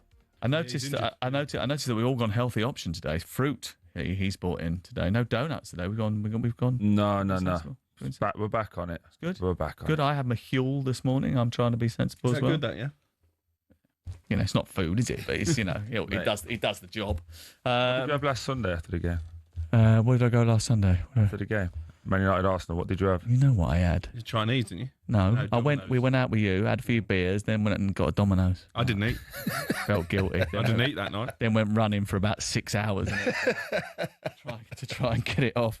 Let's talk about developments in the transfer market, because we've talked about Chelsea playing West Ham tonight, but they're not going to take Nicholas Jackson or Nkunku with them, and the reason for that is that both of them are open to a move elsewhere. Well, whether they're open to it or not, Chelsea certainly are. I think they both are. I think Nkunku's been trying to get out for some time. There's a bit of talk about Bayern Munich. RB Leipzig now seem to be leading the race. And, of course, there's dialogue ongoing between the two clubs because Chelsea is trying to sign Xavi Simons. When it comes to Nicholas Jackson, I think the fact that he now sees himself as third in line behind João Pedro and Liam Delap has focused his mind. I think he would like to move on. Aston Villa, one of the possibilities with Unai Emery, his former manager. Obviously talk of Newcastle as well, although I'm not convinced he's top of their list at this moment in time. And the fee is a problem. I wrote about this in my notebook a few weeks ago, that Chelsea were valuing Jackson at £80 million. No one realistically is going to pay that. I think Villa would like to do a loan deal with some kind of obligation to buy, because of course that would help with their own PSR, FFP issues. Because I was at Aston Villa last week and Unai Emery was quite vocal about the fact at you that they're best mates. He was quite vocal in his pre-match programme notes. He's clearly frustrated, not just with me. We cannot avoid that this summer has been challenging because of the financial rules. We're conditioning our investment in the squad. Financial control rules came into football to avoid bankruptcies and payment defaults with a good purpose, but as professionals we should review it, as this good tool will become a limitation for clubs that are doing good management, who will never be allowed to dream and get higher goals because of the revenue. Key for these financial rules needs time to come to the reality after sporting success. So he's basically saying that you need to be able to spend more if you've got the money, because otherwise you find yourself in a bit of an issue. And we already... money, don't they? And they've got the money because Nice Sawiris and the other owners of that football club of Wes Edens have got a lot of cash and they want to invest it, but they're not allowed to. Jacob Ramsey had to be sold this week, and he had to be sold, and there's players coming out this week sort of talking about that. And I was told that they can't reinvest that money. Yeah. So if they are going to sign Nicholas Jackson, it has to be a loan with an option. Yeah, but even there, I think Chelsea would demand a fairly hefty loan fee, which obviously comes off the book straight away. So it's a difficult one. It's not necessarily PSR rules in the Premier League they're worried about. I was told it was UEFA's FFP Well, they've made rules. a commitment to UEFA that they won't add any more players to their List A squad. Yeah, which is difficult. And again, they're counting the cost of what happened on the last day of the season. Mm-hmm. Losing at Manchester United, dropping out of the Champions League is a real issue. And there's been a lot of talks about clubs trying to prize Morgan Rogers away. Villa have resisted that. Obviously, Ollie Watkins is on a couple of lists as well. But they are light, aren't they? If anything happened to Watkins, I know they've signed Gessan, but he's not proven in the Premier League as yet. And really, he was coming in to replace John Duran. So I think they probably do still need another forward. And I can understand the Jackson link. I think this will be one that happens towards the end of the window. Yeah. Talk to me about these PSR rules that are hampering these clubs from building on the success that they've managed. We've bemoaned about it. We've been talking about it for 18 months on the Premier League All Access podcast available today. The situation where you almost sort of get to that glass ceiling and then you're kept down. It feels like a sort of quirk of the rules, almost unintended consequences of trying to do the right thing. Yeah, no, I get that. And I think I've spoken... It pains me, as you know, I'm a Birmingham City fan, but Aston Villa have been excellent over the last 4 to 5 years in how they've managed it, how they've built the team and the squads. You look for where they've gone from when Steven Gerrard was in to where they are now. It's light years. I thought last year was a bit flip of a coin. Let's get Rashford in, let's get Asensio in, and nearly worked though, didn't it? That's what it was, a flip of a coin. It should have worked. If it worked, great, because you've got all the money for the Champions League and you're in a great position. If it doesn't work, they're on massive wages and that hampers you for this season. And I think PSR, again, I don't know too much about it. It's more Simon's area of expertise, but I just think it's dampening these teams. You've got billionaire owners who can't spend money. And that doesn't seem fair in any logical world when you come to this. And I think the big worry now is that the PSR rules not only damage individual teams, but actually it damages the product. Players. Yeah, but it damages English players. Yeah, it's our homegrown players who get sold. Because they get traded as commodities as well, by the way. So you've got a player who was at Aston Villa, for example, Kellerman, who went to Chelsea last year. Where is he now? For an inflated price. Obviously, Chelsea were never going to use him because he probably isn't good enough to play in the first team. So he's sat in the reserves or the PL2 team for the last year, knowing that he's got no prospect to get in the first team. He then, I think, has he gone out on loan this summer, or certainly has been touted as going out on loan. But he got traded for a huge price. Yeah. But he got traded for a huge price because it meant that they could offset it against PSR. So what happens is these players then get moved around all over the country. If you're not at the top level, you just become a pawn in the big game of financial chess. Yeah. And obviously Ramsey, he landed on his feet. He's got a great move with a great coach in Eddie up at Newcastle, but he didn't want to leave. And now Aston Villa are going to have this little battle. It's like, do you build with Morgan Rogers, who is clearly their best player in my opinion and long term? Who has admirers? Yeah. Do you sell him now, cash in, and they'd be really reluctant to sell him? Or do you have to then look at someone like Ollie Watkins, who you need, and sell him to just balance the books, but try and get Nicholas Jackson in on loan, and you make your team less? What about what Tyrone said about Jacob Ramsey? Because Tyrone Mings was talking about this. I don't want to hear any bad words or anything negative on his name. You don't know the half of it. Sort of opening the window to that he was not forced out, but he was told he had to leave. I think they were willing sellers when it came to Jacob Ramsey. Yeah, but that's because of the PSR. Yeah. He was involved. He played a lot last year. In my opinion, he was harshly treated, especially when Marcus and Asensio came in, because he was the one who kind of ended up going on the bench and being a bit part player. I think he's an exceptional talent that they've lost just because of these PSR rules hamper them getting and spending all the money that they do have available. But what it does do then, it means, do you know what? The English player should be sold because that's 100% PSR. it doesn't seem right. And that just causes detachment between football fan and club, because as a football fan, you'll have nothing more than seeing one of your homegrown players come into the first team and excel. He's one of our own. The designers of the PSR rules will turn around and say, yeah, but if you don't get yourself into a situation where you need to raise money to stay within the rules, then you don't have to sell anybody anyway, so you wouldn't find yourself in that role. But then then you can't be competitive. You can't be competitive unless you are spending. Exactly. So the whole thing is a vicious circle, right? Yeah, absolutely. And I don't know how you change it apart from changing the rules. I know that next year the rules are going to mirror. I think they're shadow mirroring the UEFA rules. Cost ratio. Yeah, 70% for a year to see how that sort of pounds out, and then hopefully they'll change it. Is that not the first sign of them going, this don't work? I think they know it have- doesn't will work. you Actually, admit it? when we had that situation a couple of years ago where two teams ended the season with asterisks by their name because they've been deducted points, that's a terrible look for the Premier League as well. And also, the idea that people just decided, oh, see that keyboard over there? We sell that for 100 million quid? PSR? There's a little telly over there. I'm sure we can put on eBay and someone will buy it for 400 grand. You know, finding things to sell around the place to balance the books obviously is a sign that actually the system has got a few loopholes and needs sorting out.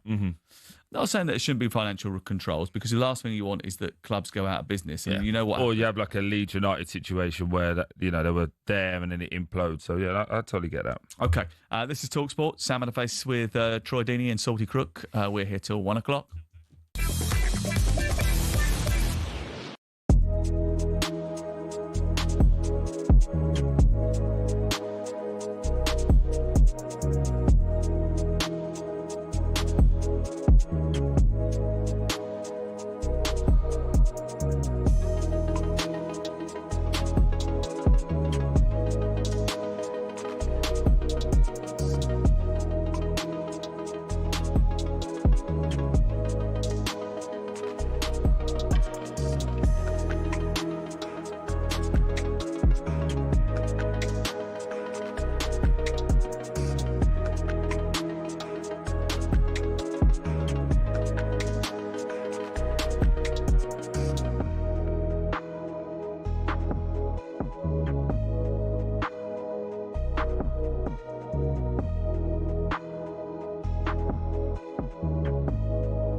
This is the talkSPORT Goal Show. It's the show for the fans that's done by the fans. Yes! Oh my God! Yes! Yes! Yes! He is an unlocker of defences. That. If you've got a problem or something to say, You don't have the right to say anything about something. I do. This nonsense kills the game.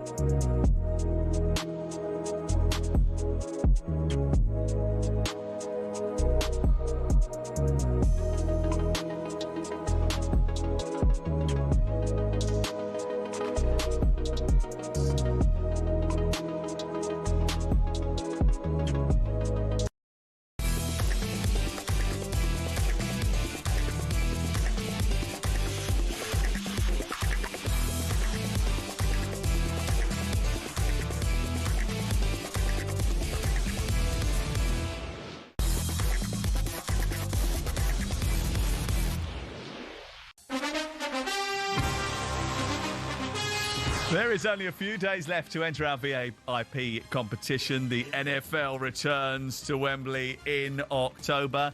And if Troy Deeney isn't going to get you in, then you can go and watch the Los Angeles Rams take on the Jacksonville Jaguars and get a chance to go into a box with 6 seats and full hospitality, plus $5,000 of spending money. But you have to enter our competition. It ends on Monday, so be quick, and here's how to do it.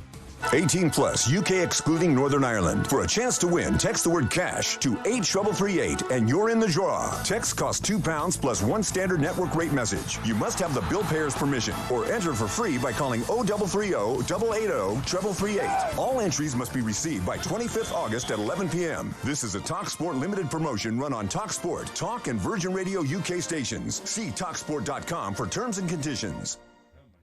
Are you going to get us into the NFL, by the way? This year. Make it happen. We've got to do the game day live has got to come from there, really, hasn't it? Is it? On the Sunday. So we should do that. I want to do the one in Ireland. Crow Park. Oh, when's that?